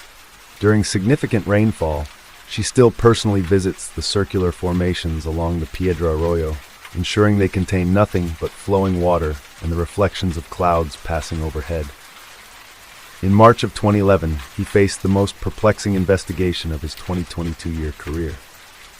At 54, Fletcher was a methodical investigator who had worked his way up through the ranks, earning respect for his thoroughness and calm demeanor, even in the most challenging circumstances. Lakewood County encompassed 1,800 acres of tropical center, a 400-acre natural lake surrounded by vacation cabins and permanent residences. The case began with what appeared to be a tragic accident. Martin Walsh, a 38-year-old electrical engineer and weekend resident at Echo Lake, was found dead in his workshop, electrocuted while working on a custom radio setup. The initial investigation suggested a straightforward accident, until Deputy Sarah Chen, reviewing Walsh's personal effects, discovered a journal containing disturbing entries. "It's happening again," the final entry read, dated the day before Walsh's death. "Third night in a row, voice coming through even when the equipment is unplugged, same message. 40 years buried isn't enough. I'm going to try a different frequency range tonight. Whatever's out there wants to be heard." The message was essentially an attempt to pick up and record naturally occurring radio waves around Echo Lake. His notes described capturing what he initially believed were fragments of commercial radio broadcasts bouncing off the ionosphere, a common phenomenon among radio enthusiasts. But the fragments weren't necessarily speaking directly to me. Sheriff Fletcher might have dismissed this as the imaginings of an eccentric hobbyist, had it not been for 2 critical details. First, the medical examiner's report indicated inconsistencies with accidental electrocution. The pattern of electrical burns suggested Walsh had an accident that wouldn't have resulted from a simple malfunction. What began as an accident investigation shifted to a potential homicide. Fletcher ordered a thorough background check on Walsh and a canvass of neighboring properties. The background check revealed nothing suspicious. Walsh was a respected engineer of the time. 82-year-old Helen Maddox, who had lived on Echo Lake since the 1960s, mentioned that Walsh had visited her several times in the months before his death, asking about the incident with the radio tower. According to Maddox, Walsh had become interested in a story from 1971 when a small radio tower in the circumstances after only 3 months of operation. The government men packed up overnight, Maddox told Fletcher, left most of their equipment behind. There were rumors about what they heard through that tower.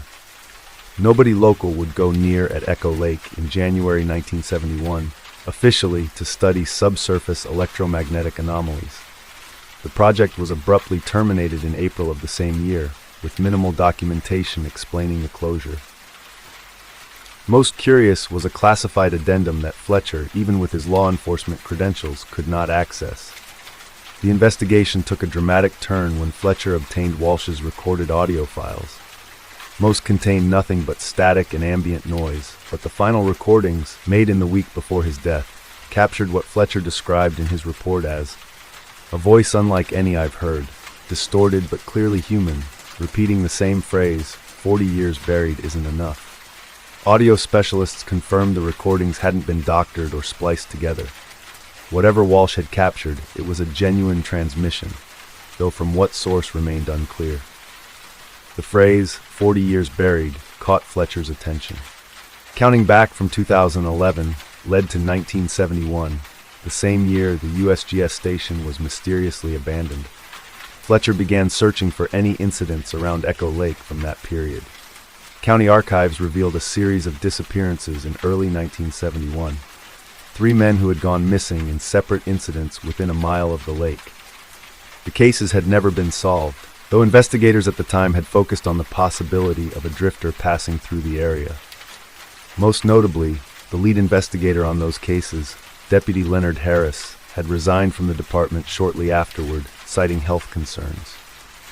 Fletcher tracked down Harris's widow, who still lived in the county. Now in her 80s, June Harris revealed that her husband had never spoken much about the disappearances. But his health issues, which she described as night terrors and paranoia, had begun immediately after working that case. He would wake up screaming about voices coming from the water, she told Fletcher. Before he died in '93, he made me promise never to go near Echo Lake, said there was something unnatural there, something that used the water to amplify itself. These details painted a disturbing picture. 4 decades earlier, 3 men had vanished near a lake where a government research station was suddenly abandoned. And now a man investigating strange radio phenomena in the same location had died under suspicious circumstances. Fletcher's next step was to review the geographic locations involved. He discovered that Walsh's cabin was built on the exact site where the USGS radio tower had stood in 1971. More significantly, using modern mapping software, he determined that Walsh's workshop sat directly above a natural underground cavity, essentially a cave system partially filled with water that connected to Echo Lake through subterranean channels. Hydrogeologists confirmed that such a cavity could potentially act as a natural amplifier for certain frequencies generated by moving water. In essence, the unique geology beneath Walsh's property created what one expert described as a natural speaker system with the lake as its diaphragm. This scientific explanation provided context for the phenomena Walsh had recorded, but it did nothing to identify who might have wanted him dead for investigating. Fletcher focused on finding connections between Walsh and the decades-old disappearances. The breakthrough came from an unexpected source. A routine evidence review revealed that Walsh's journal contained several pages where he had pressed hard enough with his pen to leave impressions on underlying pages. Digital enhancement of these impressions revealed an address Fletcher hadn't previously connected to the case, belonging to James Carlson, a retired Forest Service employee who had been part of the team that demolished the abandoned radio tower in 1982. Fletcher interviewed Carlson, now 76, at his home 50 miles from Echo Lake. Initially evasive, Carlson eventually admitted that the demolition team had discovered human remains concealed within the tower's concrete foundation. There were 3 of them, Carlson confessed, adult males. The foundation had been poured around them. They were just embedded there. We were told by our supervisor to ignore it, rebury everything, and never mention it. Said it was a matter of national security. Carlson revealed that several workers had taken photographs before following orders to rebury the remains. He still had copies, which he provided to Fletcher. The disturbing images showed partial skeletal remains, exactly as described. 3 adult males who had apparently been placed in the wet concrete of the tower foundation while still alive, as evidenced by signs of struggling visible in the hardened material. Fletcher now had a clear connection to the 3 missing men from 1971, but still no explanation for Walsh's death 40 years later. That final piece came together when Fletcher re-interviewed Walsh's colleagues from Portland. One coworker revealed that Walsh had been working on technology to improve underground communication, specifically a system that could transmit voice data through solid rock using extremely low frequencies. The prototype, which Walsh had been testing at his Echo Lake workshop, was missing from the crime scene. The investigation ultimately led to Dr. Stephen Merritt, a geophysicist who had been part of the original USGS team in 1971 and was still working for the government. When confronted with the evidence, Merritt broke down, admitting his involvement in both the historical crimes and Walsh's murder. According to Merritt's confession, the 1971 USGS mission had never been about studying electromagnetic anomalies. It was a classified project to develop technology that could detect submarine communications through natural bodies of water, an important Cold War advantage. The 3 men who disappeared had been local residents who had stumbled upon the classified operation while hiking. It was a different time, Merritt claimed. We had orders to protect the project at all costs. Things escalated. We couldn't risk exposure. The project was terminated when the team discovered that their equipment was not just receiving signals, but somehow amplifying and distorting them through Echo Lake's unusual geology. They began picking up what Merritt described as voices that shouldn't have been there, which he attributed to psychological stress, but which terrified the team enough to abandon the site. When Walsh began experimenting with similar technology 4 decades later, his recordings eventually reached frequencies that, according to Merritt, stirred something that should have stayed quiet. Whether Merritt truly believed some supernatural phenomenon was at work, or whether he was simply afraid of his past crimes being exposed, remained unclear. Either way, he had tracked Walsh's progress through academic channels and finally eliminated him when his discoveries came too close to revealing the truth. Merritt was arrested and charged with Walsh's murder. The evidence connecting him to the 1971 disappearances was considered in sentencing, though the statute of limitations complicated those charges. He was eventually sentenced to life imprisonment without possibility of parole. The remains of the 3 men found under the tower foundation were finally recovered and identified through DNA matching with surviving relatives, bringing closure to families who had wondered about their fate for over 40 years. As for Echo Lake itself, scientific analysis confirmed its unusual acoustic properties, the result of its unique geology and underground cave system. These natural features could indeed amplify and distort sounds in ways that might seem supernatural to those experiencing them without context. Sheriff Fletcher filed his final report on the case in November 2011, writing, "What began as a Cold War secret became a decades-long cover-up that claimed 4 lives.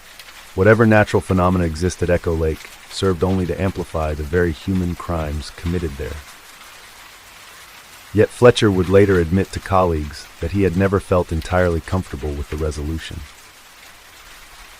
Walsh's final recordings remained unexplained by mere acoustics, particularly the clarity with which the voice had seemed to address both Walsh and, through him, the authorities who would eventually bring justice to crimes long buried beneath Echo Lake's placid surface. The small town of Pinecrest, settled deep in the mountain forests of northern Idaho, had always been a quiet place, the kind of community where most residents never bothered locking their doors. Sheriff Mason Reed had served its 3,700 citizens for nearly 14 years, handling little more than occasional DUIs, minor property disputes, and the rare domestic disturbance. At 46, with graying temples and the weathered face of someone who spent most of his life outdoors, Reed was a fixture in Pinecrest, respected for his fairness and steady temperament. But in September 2018, the peaceful rhythms of Pinecrest were shattered when a seasonal forest worker discovered something horrifying while clearing brush near an old logging road 6 miles outside of town. A crude grave containing the remains of a young woman, partially unearthed by recent heavy rainfall. Sheriff Reed secured the scene immediately, calling in the state forensics team. The victim had been buried for approximately 2 years, according to initial estimates. Cause of death appeared to be blunt force trauma to the skull. Most disturbing was how the body had been positioned, hands crossed over the chest, with a small carved wooden figure of a pine tree placed between them. "I've never seen anything like this in all my years," Reed told his deputy, Mark Holloway, as they watched the forensics team work. Who would do something like this in Pinecrest? Within days, the victim was identified as Jessica Landon, a 23-year-old who had been reported missing from neighboring Clearwater County in July 2016. She had last been seen at a gas station in Pinecrest, where her car had broken down. According to the report, a helpful local had offered her a ride to the nearest mechanic, but she never arrived. As Reed delved deeper into the investigation, he discovered something that sent a chill through him. Jessica Landon wasn't the first young woman to go missing in the area. Over the past decade, 4 other women between the ages of 19 and 25 had disappeared while passing through the region. 2 cases had been classified as runaways, one as a probable drowning in the nearby Clearwater River, though no body was recovered, and one remained an open missing persons case. Reed obtained permission to search the areas surrounding the first burial site, bringing in cadaver dogs from the state police. What they found confirmed his worst fears. 4 additional graves, arranged in a rough semicircle around a massive old-growth pine tree. Each contained remains in similar states of decomposition, hands crossed, with the same wooden pine tree figure placed with the bodies. The discovery sent shockwaves through the tight-knit community. State and federal authorities descended on Pinecrest, setting up a joint task force to investigate what was now clearly the work of a serial killer, one who had been operating undetected in their midst for years. As the most knowledgeable local law enforcement officer, Reed was integrated into the task force, working alongside FBI profilers. The profile they developed suggested someone intimately familiar with the forest, socially functional enough to gain the trust of strangers, and deeply connected to the Pinecrest area. The wooden carvings indicated ritual significance, possibly tied to local history or personal mythology. The 5 victims had little in common beyond being young women traveling alone through the area. None had connections to Pinecrest itself. The killer appeared to be opportunistic, targeting vulnerable strangers rather than locals. As news of the discovery spread, Reed noticed subtle changes in town. Residents who had once greeted him warmly now seemed guarded. Conversations at the local diner fell silent when he entered. He attributed it to the general atmosphere of fear and suspicion that had enveloped Pinecrest.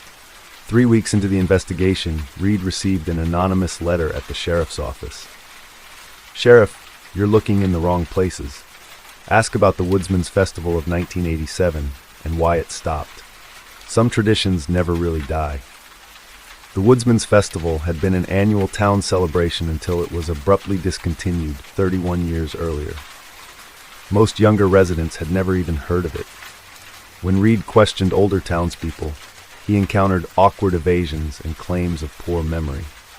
Finally, Eleanor Palmer, the 83-year-old former town librarian, agreed to speak with him in confidence.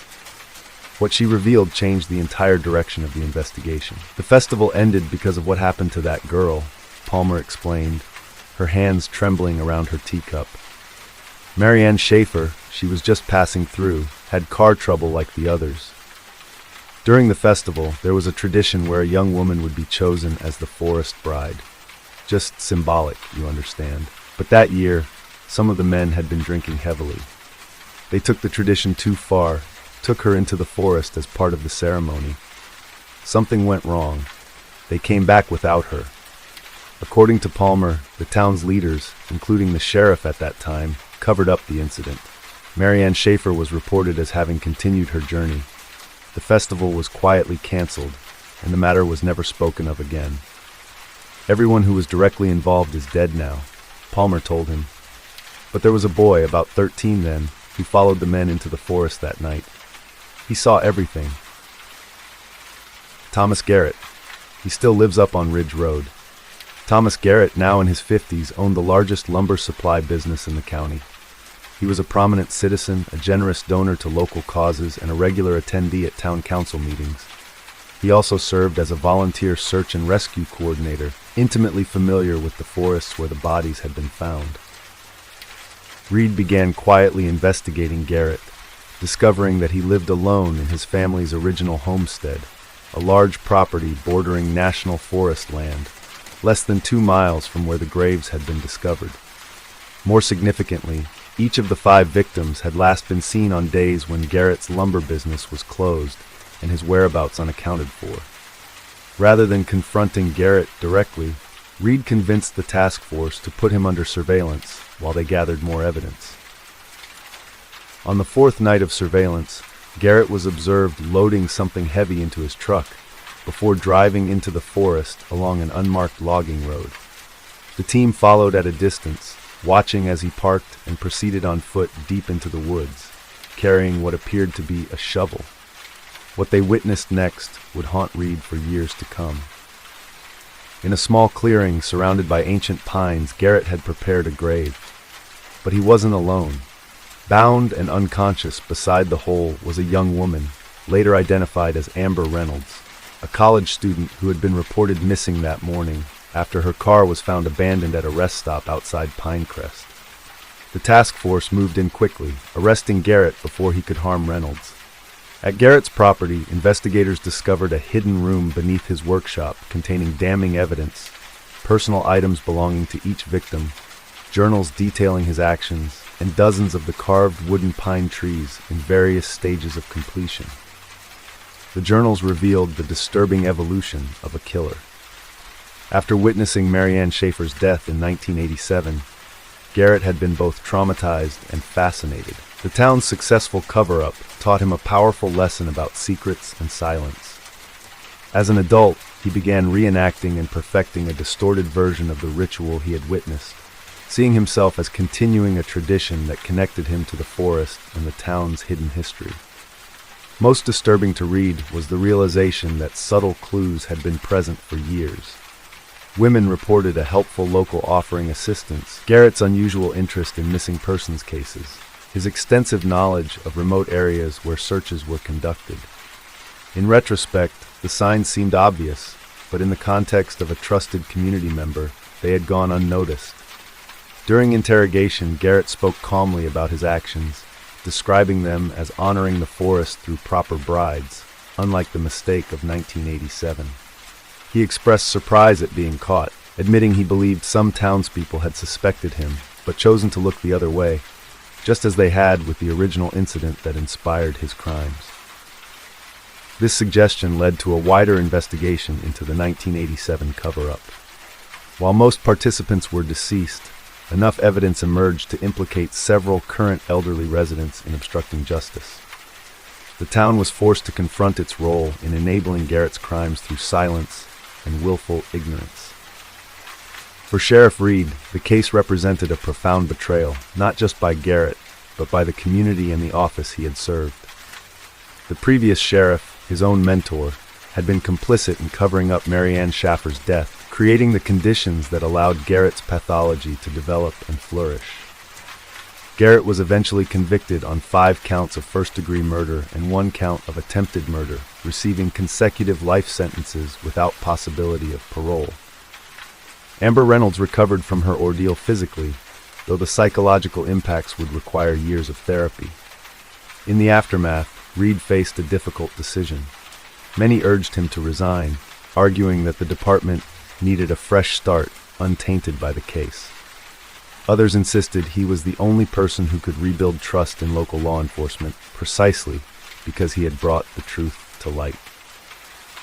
After weeks of reflection, Reed chose to remain as sheriff, implementing comprehensive reforms, including a cold case review protocol, mandatory reporting of all suspicious incidents, regardless of who was involved, and regular outside audits of department practices.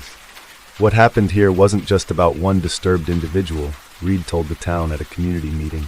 It was about a culture of silence that valued comfort over truth, protection of our own over justice for strangers. That changes now, or I walk away. Pinecrest slowly began to heal, though the case left lasting scars on the community's perception of itself. Tourism declined sharply, and some families chose to move away, unable to reconcile themselves with their hometown's dark secrets. For years afterward, hikers reported finding small, carved wooden pine trees along trails in the national forest, tributes left anonymously for the victims. Sheriff Reed would personally collect and remove each one, keeping his own silent vigil for those who had died because too many people had chosen not to see what was happening beneath the silent pines. Though Garrett's reign of terror had ended, Reed often found himself looking more closely at familiar faces, wondering what other secrets might be hiding behind the neighborly smiles of Pinecrest. The forest that had once seemed protective now felt watchful, a silent witness to both past crimes and the fragile promise of justice finally served. On the night of November 17, 2007, Sheriff Ethan Blackwood of Crawford County, Kentucky received a call that would mark the beginning of the most disturbing case of his 18-year career. At 51, Blackwood was a respected figure in the rural county of just under 15,000 residents, a seasoned law enforcement officer known for his methodical approach and unflappable demeanor. The call came from Martha Jennings, an elderly widow who lived alone on a remote property at the edge of Shawnee National Forest. Her voice trembling, she reported seeing someone standing motionless at the tree line behind her house. a tall figure who had remained in the same position for over 3 hours, seemingly watching her home. "Been there since sunset, Sheriff," she told Blackwood. "Doesn't move, not even when I flashed my porch lights or called out. Just stands there watching. I'm scared to go to sleep." Blackwood dispatched Deputy Lisa Harmon to investigate, expecting it to be nothing more than a deer misidentified in the darkness, or perhaps a hunter who had strayed onto private property. 20 minutes later, Harmon radioed back, her typically composed voice now tense. "Sheriff, you need to see this yourself. There's definitely someone out here, but something's not right." When Blackwood arrived at the Jennings property, Harmon directed his attention to the forest edge, roughly 200 yards from the house. In the beam of his spotlight stood a figure that, at first glance, appeared to be a man of unusual height, at least 6.5 feet tall, wearing what looked like dark clothing. But as Blackwood studied it more carefully, he noticed disturbing details. The figure remained completely motionless, despite the bright light. Its proportions seemed slightly wrong, arms too long, torso too narrow. Most unsettling was its face, or rather the absence of distinguishable facial features in the spotlight's glare. "We've called out multiple times," Harmon explained quietly. "No response. I approached to about 50 yards before I got a really bad feeling and decided to wait for backup." Blackwood was not a superstitious man, but something about the scene raised the hair on the back of his neck. He radioed for additional deputies while he and Harmon began a cautious approach, weapons drawn. At approximately 100 yards, the spotlight still trained on the figure, something unexpected happened. It moved, not a step or a turn, but a strange fluid tilting of its entire form, as if leaning forward to get a better look at the approaching officers. "Crawford County Sheriff's Department," Blackwood called out. "Identify yourself." The figure made no response but tilted further, at an angle that seemed physiologically impossible without falling. Then, in a movement so swift that both officers momentarily lost visual tracking, it retreated into the forest. A thorough search of the area yielded nothing except a patch of disturbed ground where the figure had stood, a perfect circle approximately 3 feet in diameter where the fallen leaves had been brushed away, revealing bare soil beneath. No footprints led to or from this circle, despite the damp ground that should have preserved tracks. Blackwood filed a report, classifying the incident as suspicious activity, unidentified trespasser. He assured Martha Jennings that additional patrols would monitor her property for the next few nights. Privately, he suspected the figure might have been someone in an elaborate costume, perhaps a local troublemaker attempting to frighten the elderly woman. 3 nights later, a similar report came in from the Thompson family, who lived approximately 7 miles from the Jennings property. They described an unnaturally tall figure standing at the edge of their property, watching their home for several hours before disappearing. The children had named it the Watchman, claiming they had seen it on previous nights, but had been afraid to tell their parents. Over the next 2 weeks, 11 more sightings were reported across the county, all sharing the same details. An unnaturally tall, thin figure, standing motionless for hours, always observing a home from a distance, retreating when approached, and leaving a circular area of disturbed ground. The sightings formed a rough clockwise pattern around the county, as if the figure were making a deliberate circuit of the region. Local media picked up the story, dubbing the mysterious observer the Crawford Watchman. Social media speculation ran wild, with theories ranging from an escaped psychiatric patient to elaborate pranks by local teenagers. Some residents claimed to have photographed the figure, though the images were invariably too blurry or distant to provide conclusive evidence. Sheriff Blackwood maintained a skeptical public stance, urging residents to remain calm while his department investigated. Privately, however, the pattern of sightings and consistent descriptions from reliable witnesses troubled him deeply. Whatever was happening transcended simple explanation. The case took a darker turn in early December, when Martha Jennings, the first to report a sighting, was found dead in her home. The cause appeared to be natural, heart failure in an 82-year-old woman with a history of cardiac issues, but certain details disturbed the responding officers. Every window blind in the house had been closed and secured from the inside. More strangely, a circle of small objects, buttons, coins, and pebbles, had been arranged on her bedside table, mirroring the circular pattern found at the watchman's sighting locations. The medical examiner ruled the death as natural causes, finding no evidence of foul play. The arranged objects were dismissed as an elderly woman's eccentricity. Blackwood might have accepted this explanation had similar deaths not followed. Over the next month, 3 more elderly residents who had reported watchman sightings died in their homes. All appeared to be natural causes, 2 heart attacks and a stroke, and all featured the same peculiar details. Secured windows and small objects arranged in a circular pattern near the deceased. By January 2008, fear had taken hold of Crawford County. Residents formed neighborhood watches. Some families temporarily relocated to stay with relatives outside the area. Blackwood requested assistance from state police, who assigned a special investigator, Dr. Catherine Chen, a criminal psychologist with expertise in community-based hysteria and pattern crimes. Dr. Chen's initial assessment suggested a phenomenon known as mass psychogenic illness, essentially a form of collective anxiety, manifesting in shared delusions and stress-induced health emergencies.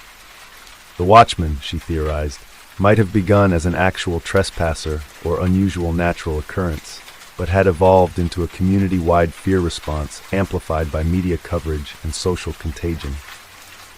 This explanation accounted for the sightings and potentially even the deaths, as elderly individuals with pre-existing conditions might succumb to the extreme stress of believing they were being watched or targeted. It did not, however, explain the consistent physical evidence, the circular clearings, or how individuals who died had managed to arrange objects beside themselves after suffering catastrophic medical events. As winter deepened, sightings decreased, which Dr. Chen attributed to normal waning of mass hysteria events. Blackwood was less convinced, noting that the reduction coincided with residents largely abandoning isolated behaviors, like walking alone after dark or sleeping in rooms with uncovered windows. In late February, while reviewing case files, Blackwood noticed something that had previously escaped attention. Mapping the watchman's sightings chronologically revealed not just a clockwise pattern around the county, but a spiral gradually moving inward. If the pattern continued, it predicted the next sightings would occur near the county center, specifically in Millfield, the county seat where Blackwood himself lived. The night after this discovery, Blackwood woke at 3:07 a.m. with an inexplicable certainty that something was wrong. Looking out his bedroom window, he saw the tall, unnaturally thin figure standing at the edge of his property, visible in the moonlight. Unlike previous reports where the figure stood facing homes, this time it appeared to be looking directly at Blackwood himself, as if aware of his specific location in the house. Gathering his service weapon and radio, Blackwood moved quietly through his home, observing the figure from different windows. It remained motionless, except to pivot slightly, always maintaining its focus on his position, regardless of which room he entered. It seemed to be tracking him specifically, not just watching the house. Blackwood called for backup, but decided not to wait, determined to confront whatever or whoever had been terrorizing his county. He exited through his back door, circling wide to approach the figure from behind. What happened next would become the subject of extensive debate and investigation. By Blackwood's official account, he managed to approach within 15 yards of the figure before it detected him. When it turned, his flashlight illuminated it clearly for the first time, revealing something that, in his words, wore the rough shape of a man, like an ill-fitting suit. Its movements as it fled were described as unfolding rather than running, covering ground with impossible speed. The responding deputies found Blackwood in a state of unusual distress. They documented the now familiar circular clearing where the figure had stood, but this time noted additional evidence, a fine powdery substance covering the bare soil within the circle. Samples were collected and sent to the state forensics lab, where analysis identified it as a mixture of human ashes and clay native to the region, but not present in Blackwood's yard soil. In the weeks that followed, something changed in Sheriff Blackwood. He became intensely focused on historical research, spending hours in the county archives and consulting with local historians and archaeological experts from the university in Louisville. He shared little of his findings with his department, claiming he was exploring a new angle that required verification before broader discussion. State investigator Chen, concerned about Blackwood's behavior, requested a formal psychological evaluation. Blackwood cooperated but continued his investigation, now concentrating on land ownership records dating back to the county's formation in the 1790s and earlier Native American settlements in the region.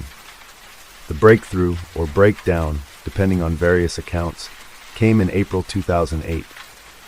Blackwood called an emergency meeting with his senior deputies, Dr. Chen, and representatives from the Historical Society.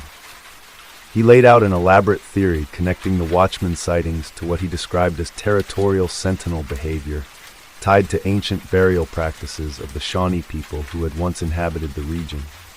According to Blackwood, construction projects and development over the past decade had disturbed several unmarked burial sites. The circular patterns matched ceremonial clearings documented in archaeological studies.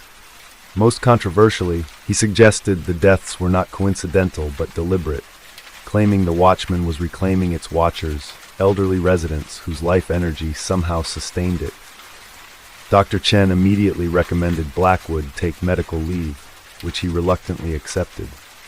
2 weeks into his absence, however, he disappeared from his home, leaving behind his service weapon, badge, and a room covered in maps, historical documents, and connecting threads, a physical manifestation of his increasingly paranoid theories.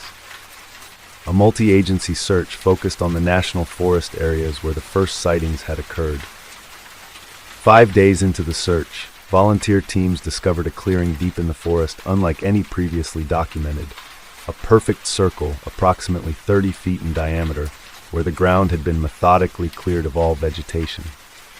At its center sat Blackwood's county-issued flashlight, still functioning, illuminating a circular arrangement of small river stones. Blackwood himself was never found. The official report concluded he had experienced a severe psychological break triggered by stress and sleep deprivation, likely wandering deeper into the forest where he succumbed to exposure or injury. The Watchman's sightings were officially attributed to a combination of actual trespassers, wildlife misidentifications, and mass hysteria amplified by community tension. Case closed, at least officially. Unofficially, Crawford County residents still report occasional sightings of an unusually tall figure watching from a distance, though none have been verified. The 4 deaths remain classified as natural causes despite their unusual circumstances. Perhaps most unsettling is what happened to the evidence. The ash and clay samples from Blackwood's yard disappeared from the state lab, listed as incorrectly cataloged. The maps and documents from his home were destroyed in a small fire attributed to faulty wiring. Dr. Chen's full psychological assessment remains sealed by court order. Deputy Lisa Harmon, who assumed the position of interim sheriff following Blackwood's disappearance, maintains the only copy of his complete case notes. She has never publicly discussed their contents, but has instituted one unusual departmental policy. All Crawford County deputies are required to document and investigate any reported clearing found in the woods, no matter how insignificant it might seem. Some patterns, she reportedly told a new deputy who questioned the protocol, aren't meant to be completed. Sheriff Drew Callahan had been the chief law enforcement officer in Sparrow County, Ohio, for 11 years. At 47, he was a pragmatic, no-nonsense investigator with a reputation for thoroughness and impartiality. His jurisdiction encompassed 720 square miles of mostly rural countryside, small farming communities, and the county seat of Hollowbrook, population 8,200. Like many small-town sheriffs, Callahan dealt primarily with domestic disputes, petty theft, and occasional drug offenses. Serious crimes were rare in Sparrow County. That changed on March 4, 2019, when a land surveyor working in an abandoned limestone quarry 5 miles outside Hollowbrook discovered human remains partially embedded in a concrete slab. The initial excavation revealed not one body, but 3. All adult males, all bearing signs of violent death, and all encased in what appeared to be deliberately poured concrete that had hardened around them. Forensic analysis determined the men had been dead for approximately 10 to 15 years. All 3 had been bound before death, and each had suffered multiple blunt force traumas. Most disturbingly, evidence suggested they had been placed in the concrete while still alive, their desperate movements creating air pockets and distortions in the material as it hardened around them. The investigation immediately became the most complex of Callahan's career. None of the victims matched any local missing persons reports from the relevant time period. DNA testing yielded no hits in national databases. The quarry had been abandoned in 2001 when the operating company declared bankruptcy, leaving behind equipment including a small concrete mixer likely used in the killings. Whoever did this, Callahan told reporters at a press conference, wasn't just a killer. They wanted these men to suffer and wanted to ensure they'd never be found. Only chance exposed this crime. The case might have gone cold immediately, if not for an unexpected development. 3 days after the discovery was reported in local media, Sheriff Callahan received a handwritten letter delivered to his office. "Sheriff, the men in the quarry were not the first, and they weren't the last. There are 7 more sites around the county. I know because I helped him. I kept his secret for 17 years, but I can't anymore. If you want to find the others, look beneath the old Parkman Bridge. Come alone, or I won't show myself. A witness." Callahan considered the letter likely a hoax. Such cases often attracted attention seekers and false confessions. Nevertheless, he couldn't ignore a potential lead in a triple homicide. Following protocol, he arranged for 2 deputies to position themselves covertly near the mentioned location, an abandoned railroad bridge spanning Crow Creek at the county's western edge. While he approached openly, the meeting yielded no immediate contact. But as Callahan prepared to leave, he discovered a sealed plastic container hidden beneath loose stones at the bridge's base. Inside was a hand-drawn map marking 7 locations across Sparrow County, along with a typed note. "I watched you arrive with backup. I understand, but it means I can't trust you yet. The map shows where the others are buried, 17 in total. Check the location nearest the water tower first. When you find them, I'll know I can trust you, and I'll explain everything. I'm sorry I helped him. I was young and afraid." Callahan immediately secured the scene and initiated a careful excavation at the location indicated near Hollowbrook's water tower, an overgrown lot that had once held a machine shop before being abandoned in the early 2000s. 2 days into the dig, investigators made a grim discovery. Another concrete slab, this one containing 2 female victims, estimated to have been dead 15 to 18 years. The subsequent investigation confirmed the map's horrifying accuracy. Over the following month, excavations at the marked locations revealed a total of 16 additional victims, 9 men and 7 women, all encased in similar concrete slabs, all bearing evidence of torture before death. The chronology suggested the killings had occurred between 1998 and 2005, then abruptly stopped. The scale of the discovery stunned the quiet county. State and federal authorities joined the investigation, bringing resources far beyond what Callahan's small department could muster. DNA analysis eventually identified 11 of the 19 total victims. Most were transients, hitchhikers, or individuals estranged from families who had never reported them missing. Several had criminal records for minor offenses like drug possession or petty theft. As the identification process continued, Callahan received another communication, a disposable cell phone delivered to his home mailbox with a text message already on the screen. "You found them all now. I'm ready to talk. Drive to Campbell's abandoned farm tonight at 10. Come alone. I'll be watching to make sure." Against the advice of the state investigators, who wanted to set up a tactical operation, Callahan decided to honor the request for a solo meeting. His reasoning was simple. Whoever had provided the map clearly had intimate knowledge of the crimes, but had not participated in the most violent aspects, based on the regretful tone of the messages. If spooked, they might disappear, taking crucial evidence with them. At the designated time, Callahan arrived at the dilapidated Campbell property, a foreclosed farm that had stood empty for nearly a decade. Following instructions texted to the disposable phone, he parked in the overgrown driveway and waited with his headlights on. After 20 minutes, a figure emerged from the darkness, a woman in her late 30s, thin and nervous, constantly glancing over her shoulder. She identified herself as Elaine Morgan, "I helped him move and bury the bodies," she stated without preamble, her voice barely above a whisper. "I never killed anyone, I swear it. But I knew what he was doing, and I didn't stop him. I was 17 when it started. He was 36. The he in question was Robert Egan, a concrete contractor who had been Elaine's neighbor and later partner. According to her account, Egan had methodically abducted and murdered his victims over a 7-year period, targeting individuals he believed wouldn't be missed, primarily drifters passing through the area or those living on society's margins. He called it cleansing, Elaine explained, visibly shaking as she recounted the details. Said he was removing human waste from the world. He'd keep them in the storm cellar at his property for days sometimes, before taking them to wherever he'd prepared a form for the concrete. Most disturbing was her explanation of why the killings had stopped in 2005. Robert Egan hadn't had a change of heart or feared capture. He had died of a massive heart attack while working at a construction site. Following his death, Elaine had inherited his property and lived there in seclusion, carrying the burden of her knowledge and complicity. "I should have come forward years ago," she admitted. "But I was afraid of prison, afraid of what people would think. Then last month I was diagnosed with terminal cancer, 6 months to live, maybe less. I can't die with this secret anymore." Callahan placed Elaine Morgan under arrest, reading her rights before transporting her to the county jail. Her formal confession, recorded over 2 days, provided horrifying details of Egan's methodology and victims.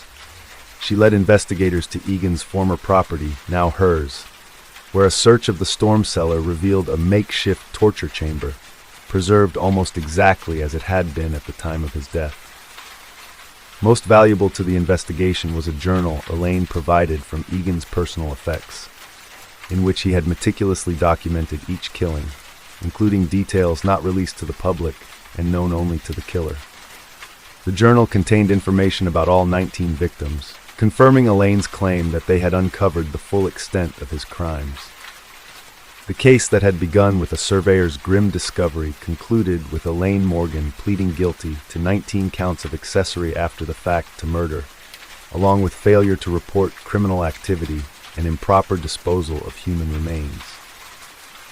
In consideration of her cooperation, terminal illness, and the psychological control Egan had exerted over her from a young age, she received a sentence of 20 years with possibility of parole after 7. The victims were finally laid to rest in proper graves, their remains released to families where possible, or interred in a special memorial erected in Hollowbrook Cemetery, funded by county residents who wished to acknowledge the tragedy that had unfolded undetected in their community. For Sheriff Callahan, the case left permanent scars. The knowledge that a serial killer had operated in his jurisdiction for years without detection, while he had been a deputy and later sheriff, weighed heavily on him. More troubling were the implications about how society views its most vulnerable members. As he noted in his final case report, these 19 people vanished from the world without raising alarms because too many of them existed on the periphery of our attention.